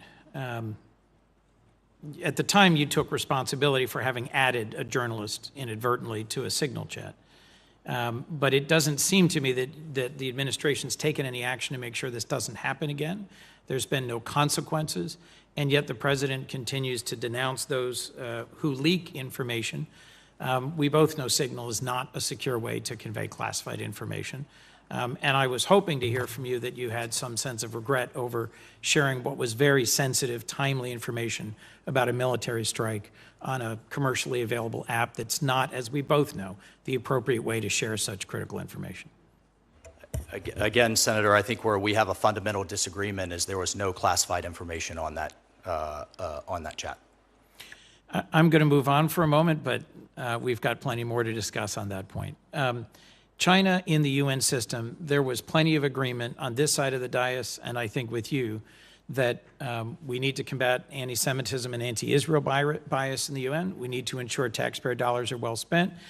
We need to engage in our world. And from your service on the China Task Force, you know very well what a central challenge for us China is. Yet across organizations, the ITU, the FAO, UNESCO, WIPO, I think the only way we successfully push back on China's influence is by being at the table, driving reform. When President Trump withdrew from the World Health Organization, the Chinese sent their largest delegation ever to the next meeting. They've contributed $500 million. They're now the biggest contributor. I can understand some of the frustrations or concerns that led to the withdrawal from UNESCO, but in the last Congress, with Israeli support, I led our rejoining UNESCO. We've talked about, you've mentioned earlier today, standard-setting bodies as being essential. How do you balance a budget request that dramatically reduces our contributions to the UN with needing to be at the table to fight for the standards, whether it's telecommunications, civil aviation, intellectual property? You just waved, here's this great big list of organizations. Many of them do critical things. How are you going to strike that balance appropriately, sir? Thank you, Senator, and it was good to discuss this with you. I will point out in the President's budget request there is funding for IAEA, for the International Civil Aviation Organization, for the Organization Prohibition of Chemical Weapons, for the ITU, for the IMO and maritime. And so I look forward to working with you and working with this committee on how we make those decisions of where we engage and then how we engage. But I think we're in violent agreement that we have to block and tackle Chinese influence. Would you pledge to not support just unilateral withdrawal from these organizations? I will certainly support and follow the Secretary and the President's guidance as we weigh that engagement through these reviews. Thank you. Thank you, sir. Senator Lee. Thank you, Mr. Chairman. Mr. Waltz, I'd like to start with you, and if it's all right, I'd like to start by going a little deeper into something related to what Senator Barrasso asked you a moment ago. Membership of the UN's three-member Board of Auditors is currently shared by three countries: China, France, and Brazil. Now, this is a body that's appointed by the UN General Assembly, of course, and it's tasked with generating accurate accounts of UN funds and UN programs, where the money's going and so forth. But an audit is, of course, by definition, it's only as reliable as its auditor. And the UN's current Board of Auditors not only gives China a seat at the table, but it actually names China as the lead auditor for organizations including UNRWA, which had terrorists on its payroll, at least through 2023. Some would say longer than that. The environmental program, despite the fact that the environmental program has been exploiting the developing country status to access environmental-related financial assistance for a number of countries, including some that arguably don't deserve that designation. And the UN headquarters, which, as we all know, is based in New York. So my first question to you is, how can we comfortably fund these UN entities, knowing that at some point in the process, our dollars will become commingled into these international accounts, accounts that many of our strategic competitors and right now our pacing threat may be in charge of auditing? But how do we deal with that? Thank you, Senator Lee, and again, thank you for the kind introduction earlier. I share the concern. If, again, as I take as a first principle, sitting down with my, firefighters, welders, and small business owners and saying, look them in the eye and saying, I know exactly where your dollar's going and it's being well spent. I don't think we could say that at this point. And if it's, it's one thing for it to come out of their hands into the federal government, then it goes from the federal government over to a multinational entity. Then it goes down to an agency, 15 of whom have their own separate boards and separate agendas. And then I know something that's important to the chairman and a number of you, then it gets, in some cases, commingled with other international, like the African Union. Of course, we don't know exactly where it's going. I pointed out earlier, in the early 90s, actually in the Clinton administration, some folks in this body said enough is enough, and we got the closest thing we have, the Office of Internal Oversight and Investigation. It's the closest thing that there is to an IG, right. But it still reports to itself. It's not truly independent, and it's not necessarily just on the money side. If you have whistleblowers that say there's fraud, waste, and abuse, it basically comes back to itself, or even things like sexual abuse out in the UN's peacekeeping forces. Right. We need an actual independent entity that we all have confidence in to understand where this money and other nefarious activities are happening. And then it becomes sort of like a self-licking ice cream cone. The self-auditing rogue actor within the UN is not necessarily one to be trusted. The UN's budget has gone from $15 billion to $65 billion in the last 20 years, and I don't think we're getting the commensurate return on our dollar. Now oftentimes the U.S. has, or at times when the U.S. has considered UN reforms, the conversation is centered on problematic entities and U.S. contributions, which are necessary factors, but don't necessarily capture the full universe of options available to us that translate into leverage and influence at the UN. Decades ago, at the direction of Congress, the State Department started producing an annual report on UN voting practices. This has occurred since 1983, so about 42 years this has been going on. The report demonstrates that, candidly, the U.S. is outvoted in the vast majority of cases at the UN. It's just how it turns out. Now, despite having this report at our disposal, successive administrations, administration after administration since we've had this report, they have yet to draw much of a correlation between voting coincidences at the UN and the provision of U.S. foreign aid, with the U.S. consistently providing aid to countries who actively and routinely, almost as a matter of course, oppose U.S. positions at the UN. So as the current administration carries out this much needed, very much welcome, long overdue review of U.S. foreign aid so as to recalibrate our aid to our interests, should voting patterns at the UN be used as something of a metric to take into account and to determine and qualify U.S. foreign aid recipients? Senator, I think it's a fantastic point. It absolutely should be. I'll commit to work with this committee, with the Secretary, to put mechanisms in place that it is. But to your point, if you look at the aid, by the figures I've seen, over $100 billion have gone through UN entities into Africa, and we're looking at between a 29 and 32% voting coincidence rate. So we actually have the highest, the continent with the highest recipient of American workers' money siding with us by far the least. It is completely inverted, and I commit to you to work very hard to use the leverage that only this president could use to reverse that trend. Thank you so much. Thank you, Mr. Chairman. Senator Kane. Thank you, Senator Ricketts, and congratulations to the nominees. And I especially want to shout out a VMI grad, Congressman Waltz. I want to follow up on Senator Coons' questions on the use of Signal, just to make sure we're all on the same wavelength here. Signal is useful because it's encrypted, and a whole lot of people use Signal, and there's nothing wrong for it. But as far as I know, Signal has not been approved for use by U.S. government officials for the sharing of classified information. Is that correct? That is correct, Senator. Right. And you indicated... Thank you for the shout out on VMI, Robert J. Bell. Great institution. You indicated in your testimony that no classified information was shared, and I see nothing in the reporting about your situation to suggest that you shared classified information. I do see the question of, why did your office add the Atlantic reporter? That was an amateurish move, and I'm sure you've learned something from that.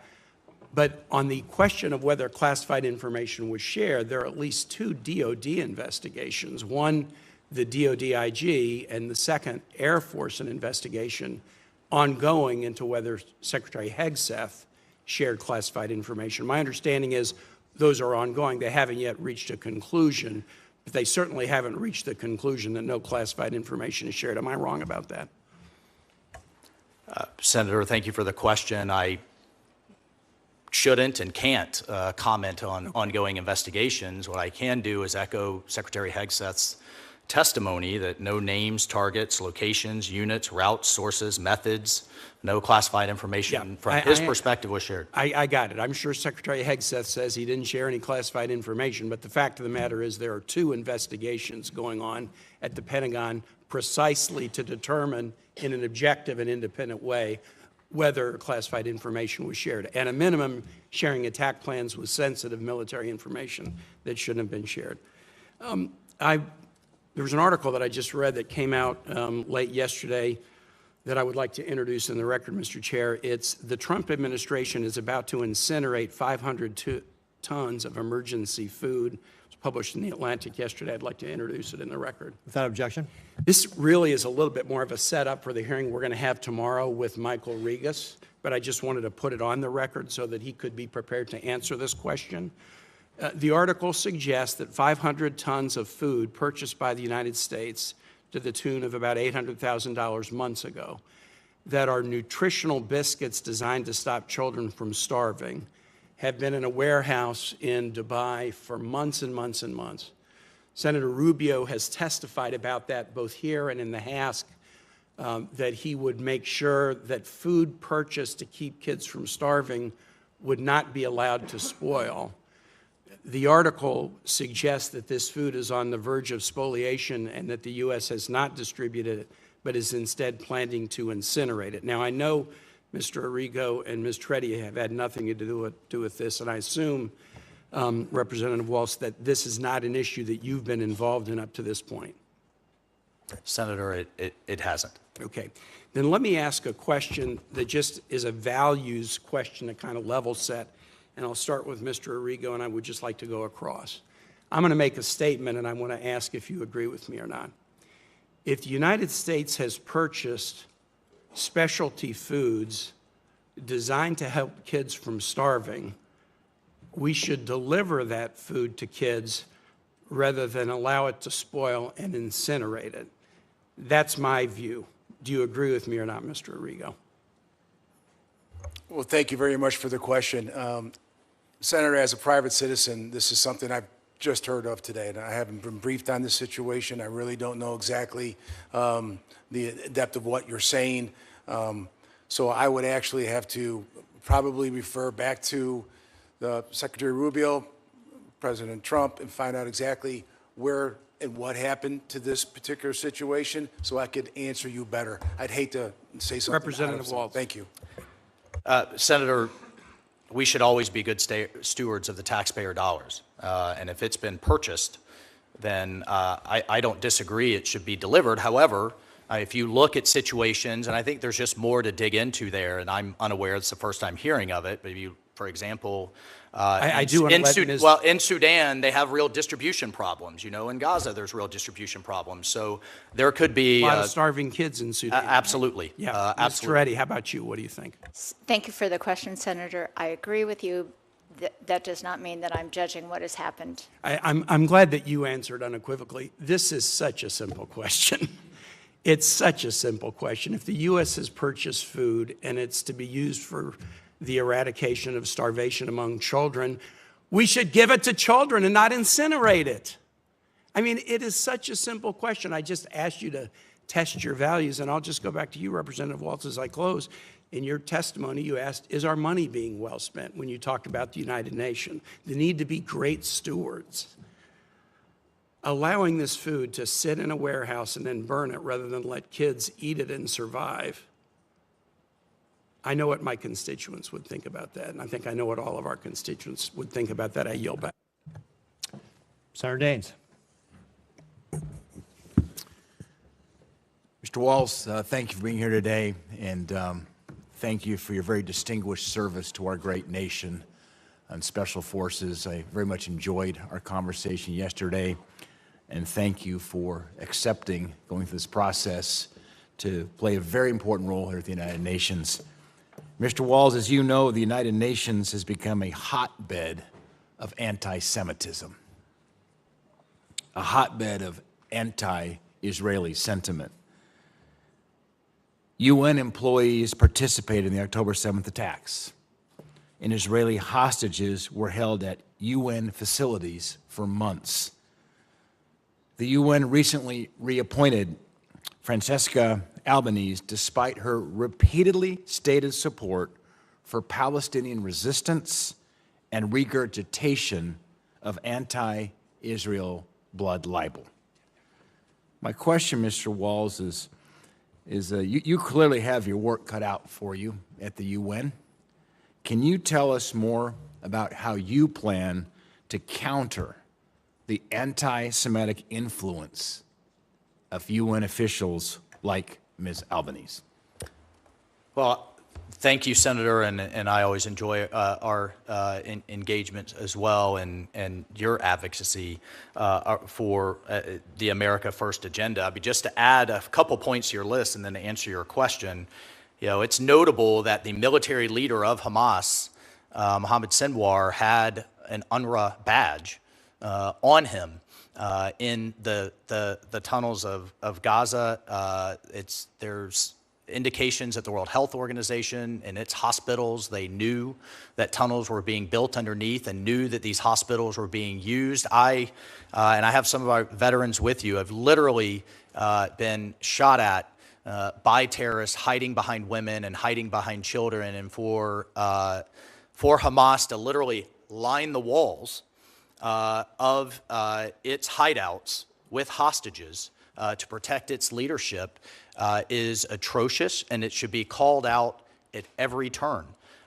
Yet, we just had to veto a resolution in the Security Council that went after Israel in what is absolutely a horrific war, and didn't even mention Hamas.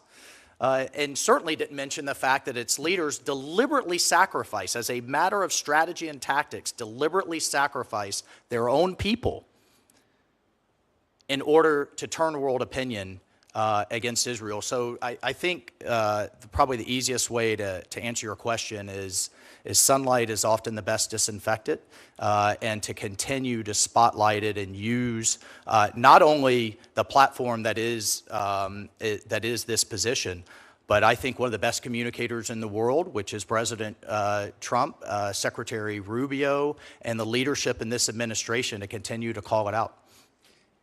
Mr. Waltz, thank you, and I'm grateful that you have moral clarity on this important issue. And certainly, as somebody who, like yourself, you have served in special operations. These are not theoretical exercises for you. You've seen the conflict between good and between evil.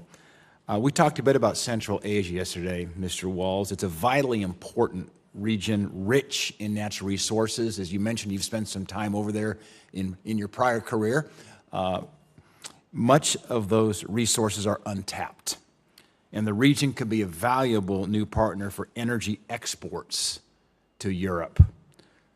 The UN, unfortunately, has pushed Central Asian countries to only adopt really a radical green agenda instead of more a balanced approach of all the above energy.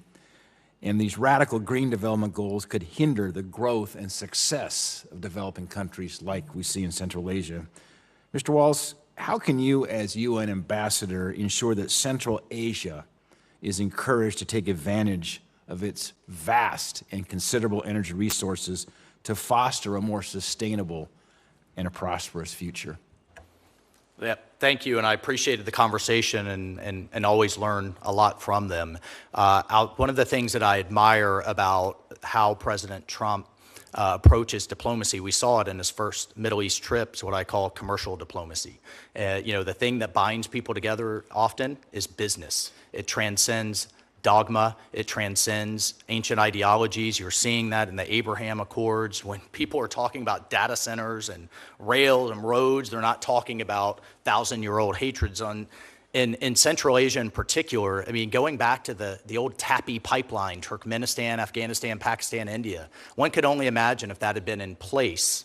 And now everyone has a common economic interest rather than fighting each other. I think we have real opportunities with Turkmenistan for the first time in a long time for their gas to head westward rather than eastward. We talked about the C5 grouping. We talk about Azerbaijan and their desire to not only come closer to the United States, but to perhaps put a real agreement in place with the Armenians, a real agreement in place with the Israelis, the commercial opportunities that abound for not only for American business, but that will change the geopolitical landscape. And I look forward to working with you and those groupings within the UN along those lines under the President Secretary's leadership.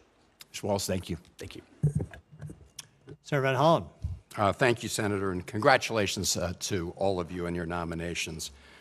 Congressman Waltz, I want to start with some questions related to your tenure at the National Security Council that will also relate to your responsibilities at the United Nations, especially in the area of international humanitarian relief, because you presided over a period where Elon Musk was given a blank check to take what he called a chainsaw to AID, and as part of that, undermined many ongoing humanitarian operations, including the one in Sudan, where the freezing of U.S. humanitarian assistance resulted in the closure of nearly 80% of emergency food kitchens. 2 million people were left without access to food.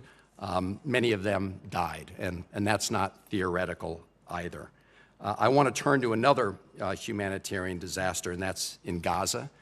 And of course, the horrendous situation in Gaza was brought about as a result of the horrific Hamas attacks of October 7, 2023. It's also true that the government of Israel has a responsibility to conduct that war in accordance with international law and humanitarian principles. For 78 days, the Netanyahu government imposed a total humanitarian blockade on Gaza, including blockade on food. I didn't hear you or President Trump or Secretary Rubio ever call upon the Netanyahu government publicly to end that blockade. The Netanyahu government then replaced the system of distribution of food through vetted international organizations, including, for example, the World Food Program that Cindy McCain heads. They replaced it with a private entity, which is supported by mercenaries, known as the Gaza Humanitarian Foundation, a real misnomer. The organization's original executive director resigned, saying that it was not possible to implement their plan while adhering to humanitarian principles. Cindy McCain said they don't have nearly enough access points and they don't have nearly enough food going in. As you probably know, it's been called a death trap. Hundreds of Palestinian civilians crowding to get food have been killed, either by the security contractors, mercenaries, or by the IDF. So my question to you is, why should American taxpayers be footing the bill, even part of the bill, in support of the so-called Gaza Humanitarian Foundation? Thank you for the question, Senator. And just to address your first question in terms of USAID and its current status, it is currently operating under the State Department. It's been merged, which you may disagree with, but I think is a perfectly valid approach. I'm sorry. I'll just point out that both the United Kingdom and Australians have done the same thing. I can't tell you how many times I've talked to a Foreign Service officer or an ambassador out in the field, highly frustrated that aid was on a different page than their objectives in the country. And so I certainly support the Secretary's reorganization. We have a strong disagreement. If you could answer my question about American taxpayer dollars going to fund this private entity with I would certainly extend an appreciation in my heart out for a couple of veterans who were just attacked by Hamas with grenades as trying to distribute aid that I understand, according to reporting, works for this organization. I don't think this should be a zero sum. I do agree that is a humanitarian crisis in Gaza. I hope you would agree that Hamas could stop it tomorrow by laying down their arms and releasing the hostages. I agree, and we so let's support settle on that. Special Envoy Witkoff and his efforts to again bring a ceasefire, which he was able to bring. Look, you all said you were going to end the war in Gaza on day one. It's a long way from. Well, I have when one the other president question. said all hell to pay, let me it was the first ask time you a that we question. actually got a Congressman, ceasefire. I asked you a question on the West Bank. You saw that an American citizen was killed the other day by violent settlers. Do you see that report? I actually, Senator, to be honest with you, I did not see that report. All right. Do you agree that it's the responsibility of the United States government to ensure the accountability in the deaths of American citizens overseas? Senator, I would say it's a key function of any embassy or ambassador to ensure U.S. citizens are protected abroad. Okay. Well, I hope we will pursue that. You know, one of your first actions, along with the president, was to get rid of the Biden-era executive order that would impose sanctions on both violent settlers and violent Palestinian militants in the West Bank. And we've now had 5 Americans actually killed since October 7th in the West Bank, and no accountability. I think when you withdrew that executive order, you sent a very bad signal. I hope we can work together to make sure that we protect all American citizens overseas. Senator Paul. Mr. Waltz, do you believe President Trump has the constitutional power to determine troop assignments? Thank you, Senator. And his Article 2 authority, I do. In the summer of 2020, there was much discussion and there have been statements by President Trump that he intended to draw down troops in Afghanistan.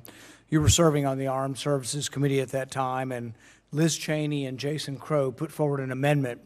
And with that amendment, they attempted to circumscribe his power to assign troops. They specifically added conditions, and you supported that amendment. So I guess my question is, which is it? Does President Trump have the power under the Constitution to determine troops, or do you think Congress should, as you attempted to do when you voted for Liz Cheney's amendment, do you think Congress has the right to limit his power to remove troops from a war situation? I certainly, thank you, Senator. I certainly supported President Trump's effort to draw down our forces, to keep Bagram Air Base, to keep a lid on counterterrorism, and certainly keep a powerful presence there. You voted for the Jason Crow amendment, the Liz Cheney amendment, to place restrictions on his ability to remove troops. Specifically, the amendment said he couldn't draw them down under 8,500 troops. Senator, I'll have to go back and look at the specific details of that amendment, or whether that was a broader vote. Pretty important amendment because it goes to the heart of the Constitution, and this is sort of the problem and one of the things I fear. The Liz Cheney wing of the party, the neoconservatives, they believe in virtually unlimited Article 2 authority when going to war, to initiate war. There seems to be no limits. The idea that Congress should be involved with declaring war is sort of passé, it's old-fashioned. But when it comes to ending a war, you voted with Liz Cheney and the others to say that the president couldn't end the war, that he had to perform different reports. Here's what one of the reports said that he had to do before he was allowed to remove troops. This is the Cheney-Crow Amendment. It required a report from President Trump concerning the status of women's access to voting, education, justice, and economic opportunities. You know, support for women's rights is great, but it's really not typically given as a reason to go to war or stay at war. And basically the amendment you voted for based the decision on whether or not he would have to explain himself as to how well it was going for women in Afghanistan before Congress would consent. Specifically, the amendment says you wouldn't fund or allow him to move troops with DOD funds. It was an incredible amendment. I've never seen anything like this, where Congress actually voted to remove DOD funds to let the president remove troops from a war theater. Look, I'm a big fan of the limitation of presidential power on initiating war, but once we're at war, I've never really quibbled with the president's power to execute the war, to be the commander-in-chief. When you were deployed, I can't see Congress coming to Congress and saying, well, how are women's rights over there for Colonel Waltz? Should he be able to go in there or leave because, well, let's have a congressional report on this? I mean, I think that's insane, and I just don't understand how you could have voted for this. I mean, should Congress force President Trump to analyze such vague terms as justice before removing troops from a war zone? I mean, I don't understand how you could have voted for this amendment. Senator, I look forward to continuing our discussion that we had. There's a lot of room in between where we have troops and necessarily if we're at war. So, for example, we've had troops in Colombia for quite some time. They're not actively engaged in combat. They're engaged in a training mission to help that government through our presence on the ground. Afghanistan was and one of the so rare I think times. one of the things at the time Afghanistan the president was one of the rare looking to do times was when Congress actually had authorized. We voted for an authorization of force. It's one of the few times I can think of in recent history I would have actually supported that resolution. Congress voted to send the troops to Afghanistan to get the people who attacked us on 9/11. and yet you were willing to, in a war zone where soldiers were at war, place restrictions on the president's ability to move troops around based on women's access to voting. There's also another clause in there that said based on how well the Afghans were dealing with disabilities.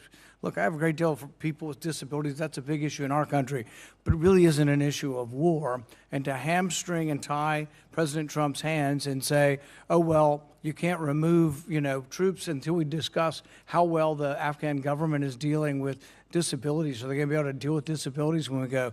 I guess it just worries me that you come more from the Liz Cheney wing of the party than the Donald Trump wing of the party. Senator, I am squarely with the president, have been with him in every single election I participated in, and him with me in terms of the limits on hard power. And I can tell you for certain that people who hate war the most are the people that have to go fight them and die from them. I have many of them with me, and I never want to attend another funeral, and I certainly support the president's diplomacy first, as I know you do, approach, as we just saw in the Middle East, his commercial diplomacy that we're seeing around the world, and will do everything I can, if confirmed as ambassador of the United Nations, to keep us out of wars and to end conflicts. Senator Booker. Congressman Waltz, I've watched this hearing, and I've been really disappointed. And what's been troubling to me about your nomination from the beginning is your failure to just stand up and take accountability for mistakes that you made and that all Americans know that you've made. Everyone in this room, every one of us has made mistakes, but what America expects from leaders, especially leaders who are tasked with our national security or could be tasked with the position for which you're nominated for, is for people to stand up and just take responsibility, take accountability. But I heard you just blame Biden. I've seen you not only fail to stand up, but lie. You said about this person when you were involved in the sharing of sensitive information about imminent military operations. I've listened to you now for weeks and months. You said this journalist intentionally infiltrated that signal chain. You said that he was sucked in. You denied, deflected, and then you did something that to me really lacks integrity, is that you sought out to demean and degrade that very journalist in crass and frankly cruel ways that made him a target. That's not leadership. When you blame people that tell the truth, that's not leadership. When you can't say the words, I made a mistake, I could have done better, I learned valuable lessons from this experience. Instead, at a moment where our national security was clearly compromised, you denied, you deflected, and then you demeaned and degraded those people who objectively told the truth and criticized your actions. Smearing people, attacking folks, singling them out, just furthers, compounds what I think is disqualifying about you for this position. It also, to me, just shows profound cowardice. You should step up right now. I heard Senator Coons. I heard you being asked by Senator Kaine again and again to simply say, I was wrong. I made a mistake. I take responsibility for my actions. Unfortunately, what you're doing to me is perfectly in line with the way this administration as a whole has operated. I've never seen an administration that has made no mistakes, can't learn constructively from things they did wrong, has no sense of self-interrogation or integrity. And should they be criticized legitimately, they go on the attack. We have too much of that rhetoric, that divisive, demeaning, degrading, cruelness that's being elevated and celebrated by this administration that you seem to fall in line with. I just watched with great disappointment that even after weeks, if not months of reflection, you couldn't sit before this committee and take some responsibility and talk constructively about what's learned. Instead, you do what seems to be yet another creative tool that people are doing, which is, hey, let me just blame Biden. I want to take another moment to discuss concerns I have with this administration's approach to the United Nations and its dealings with African countries. Every country in the UN gets one vote in the General Assembly, no matter how large or small it is. So diplomacy and staffing at our State Department and their embassies really matter, but this administration has fired over 1,350 staff at the State Department, including whole offices that spearheaded multilateral affairs. Sub-Saharan Africa has alone, the member states have 49 votes. I've watched how China has done everything they can to court support at the United Nations, and how we wonder why are so many countries voting against us. And I truly believe, and I've said this to the Secretary of State, that we need to start prioritizing African nations, start focusing on what I believe is urgently within our national interests, if not our national security interests. It seems to me that we are ceding and surrendering Sub-Saharan Africa to China, who is stepping up more and more and filling in the void of our leadership. So I have no questions for you, sir. I have nothing but deep disappointment in what I consider a failure of leadership on your part. God, America needs now more than ever, forget the partisanship, just people to step up and show heart and integrity and honor. When you lie, defer, deflect, demean, and degrade journalists, to me, it's absolutely unacceptable. I have no questions. I cannot support your nomination. I think you've shown a failure of leadership at a time that America especially needs people of honor to stand up and show what leadership actually is. Senator Scott. Sure. Well, first off, congratulations to each one of you for your nominations and for your individual success. So if each of you could just take a couple minutes and say, assume you get through this wonderful process and you get confirmed on the floor, which is difficult right now.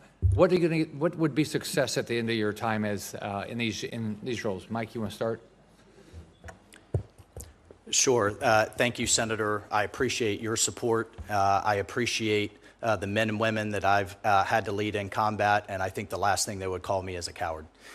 So I appreciate deeply our relationship, both for the good of Florida and for the good of the country. What does success look like in the UN? It looks like, again, under the President and Secretary's leadership, one, getting it back to actually solving problems. The things that we are seeing, the successes that we've seen under this president, a peace agreement in Africa, resolving what could have been a nuclear exchange between Pakistan and India, securing our border. Heck, even a water treaty that Mexico wasn't honoring that we established in 1944 for South Texan farmers. The ongoing efforts going from at least here to here in terms of Ukraine and Russia and trying to end that horrific conflict, a ceasefire with Israel and Iran. I could continue. I mean, it's been an amazing 6 months, and it's just beginning. Those should be dealt with in the UN. That should be the place where we're coming together. We've talked about the anti-Semitism that has to go. We've talked about the reforms in terms of these 80-plus agencies with often duplicative and wasteful mandates. I want to give some time to my colleagues here, but if I get just those things done in support of Secretary Rubio and the President, I think we'll have made a tremendous step forward. Ms. Toretti? What would you like to accomplish? What would be successful? Thank you, Senator Scott, for that question. First of all, our mission is to make the United States safer, stronger, and more prosperous. I am thrilled to have the opportunity, if approved, to represent the United States and Sweden. I think Sweden is a magnificent country, a magnificent partner of ours. I'm really anxious to look at our defense areas, whether it's stopping the shadow fleet in the Balkans, or working on the Arctic Circle. We forget that we're an Arctic nation, and we need to make sure that we're active up there. China is partnering with Russia to use that as a waterway, the new Silk Road as it is, and I want to make sure that we're focused up there and working through that with our Nordic neighbors. On the economic areas, I want to make sure that we continue to partner with our industries in the United States as well as those in Sweden. We have some great partnerships right now with Ericsson in the telecommunications area. Saab-Boeing partnership is exceptional, and I would like to build on that. IKEA is continuing to invest in the United States, and just recently we signed a TSA where we will have commercial satellites being deployed from Sweden with a commercial company called Firefly. So those are a few of the things that I'm looking forward to. Thank you for the question. Mr. Rigo. Thank you very much, Senator. Thank you very much for taking the time to speak with me the other day. I've been sitting on the bench for 7 months. I haven't done that in business, and I haven't done it in sports my whole life. And I am ecstatic, or maybe just overwhelmed with the fact that one day, if confirmed, I can get to Portugal and do the mission that President Trump and Secretary Rubio have entrusted in me. And I will let the people know, the amazing people at the embassy there in Lisbon, that what they're going to get from, if confirmed, from this ambassador is going to be a lot of empathy, passion, and a lot of common sense. And I have just utmost respect for each and every one of them, that I've done some reading, some research. I've talked to some of the people there, and I just know that they're going to see that in me.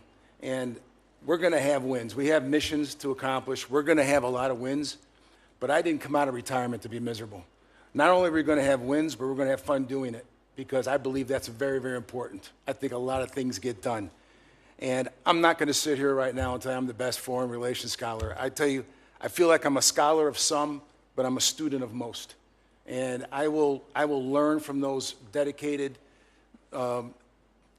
people at the embassy, and I will just be there to enhance and to continue the great work that they've been doing over the last several years, and I look forward, if confirmed, to being their leader.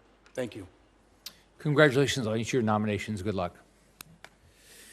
Thank you, Senator. Ms. Toretti, I hope you'll communicate to the Swedish government how much we appreciate their joining NATO.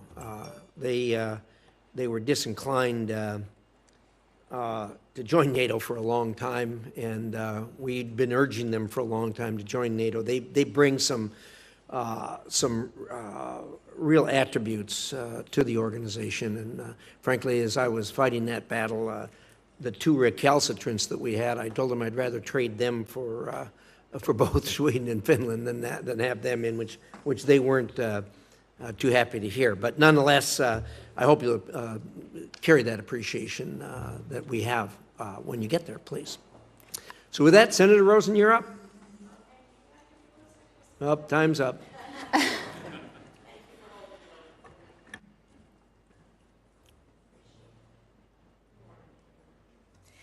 And again, thank you, Mr. Chairman. I appreciate it. But before I begin my questions, I just want to raise my deep concerns with the mass reductions in force that took place in the State Department on Friday. I find it particularly troubling that many of those who were let go worked on issues related to women, to human rights, and counterterrorism. And I do look forward to discussing this more in depth on this committee going forward. So, Congressman, I want to start with you because this morning it was reported, despite being removed from your role as National Security Advisor in May, removed from your role, right? Not working. Surprisingly, you've been on the White House payroll for the last few months. So throughout this hearing, you've made assertions that if confirmed, you would root out waste and unnecessary overhead at the UN. So can you confirm for us whether you've been receiving a salary from the White House since being let go at the NSA? Thank you, Senator. I was not fired. The president never said that, nor did the vice president. I was kept on as an advisor, transitioning a number of important activities, and now hope to be confirmed with the Senate's consent that you were not to dismissed be from your UN. role, as was publicly reported, because it's also been publicly reported that you've been receiving almost $200,000 of the taxpayer money since you were dismissed from being the National Security Advisor. Well, the reporting, Senator, is fake news, which shouldn't surprise anyone. The president was clear. His announcement was, I will nominate fake news Mr. can't Waltz, be the and then answer the vice to president everything. was quite clear. So we're going to that move on to UNESCO because we got a lot to talk about there. Undoubtedly, UNESCO has its flaws, including the history of anti-Israel bias. But the U.S. has also played a key role in defending Israel at the UN agency. So the U.S. has called for votes against unbalanced resolutions and supported efforts that promote international Holocaust education, press freedom, literacy programs, scientific innovation, and protect and restore cultural heritage sites. Since rejoining UNESCO in 2023, the U.S. has also successfully included references to Hamas's October 7th terrorist attack and the plight of the hostages in UNESCO documents. However, during periods of U.S. withdrawal from UNESCO, China has stepped up its own engagement, becoming UNESCO's largest financial contributor and using this platform to push its own priorities. We know they are contrary to ours. So, Congressman, how might maintaining our presence at UNESCO support its work on U.S. priorities like Holocaust education, press freedom, all of the other things that I just mentioned, while ensuring that the PRC does not continue to expand its influence within the body? And how can our membership in UNESCO continue to provide us that platform for countering any future anti-Israel actions and, I would say, terrorism overall? Thank you, Congressman. Thank you, Senator, and I certainly support, as I mentioned to the ranking member, any initiative to block and tackle Chinese Communist Party influence throughout any of these organizations. However, I do think we have to review closely our membership in these organizations, if we're getting return for the taxpayer dollars, if they're in line with our interests. Would you As you recommend- know, in the first term, we withdrew from UNESCO. Under President Reagan, we renewed from UNESCO, and often it's been incredibly unhelpful to both Israel and the United States Do you think you'd on the world stage. recommend to Secretary Rubio we withdraw from UNESCO? If confirmed, I'll engage with Secretary Rubio and participate in that review, but as you know, it's currently under review. Thank you. Let's see, because yes. So I'm sorry, withdrawing from UNESCO, I want to go back to that because Order 14199 mandates a review of the United States participation in UNESCO and explicitly requires a U.S. ambassador to the UN consult with the Secretary of State. So we'll look forward to that report from you on that. I do have some questions about women in Ukraine, but I know that Senator Barrasso's here, so that's fine. You were kind enough to leave it open. Appreciate that. We've had a good hearing. Thank you to our witnesses for being here. And I'm going to keep the record open until close of business tomorrow for questions for the record, which if you get, I appreciate if you would answer them promptly. Further, we have not. Again, thank you to you and your families for your gracious willingness to serve your country. And we have letters we've received in support of the witnesses, which I will order included in the record. With that, the hearing's adjourned.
you.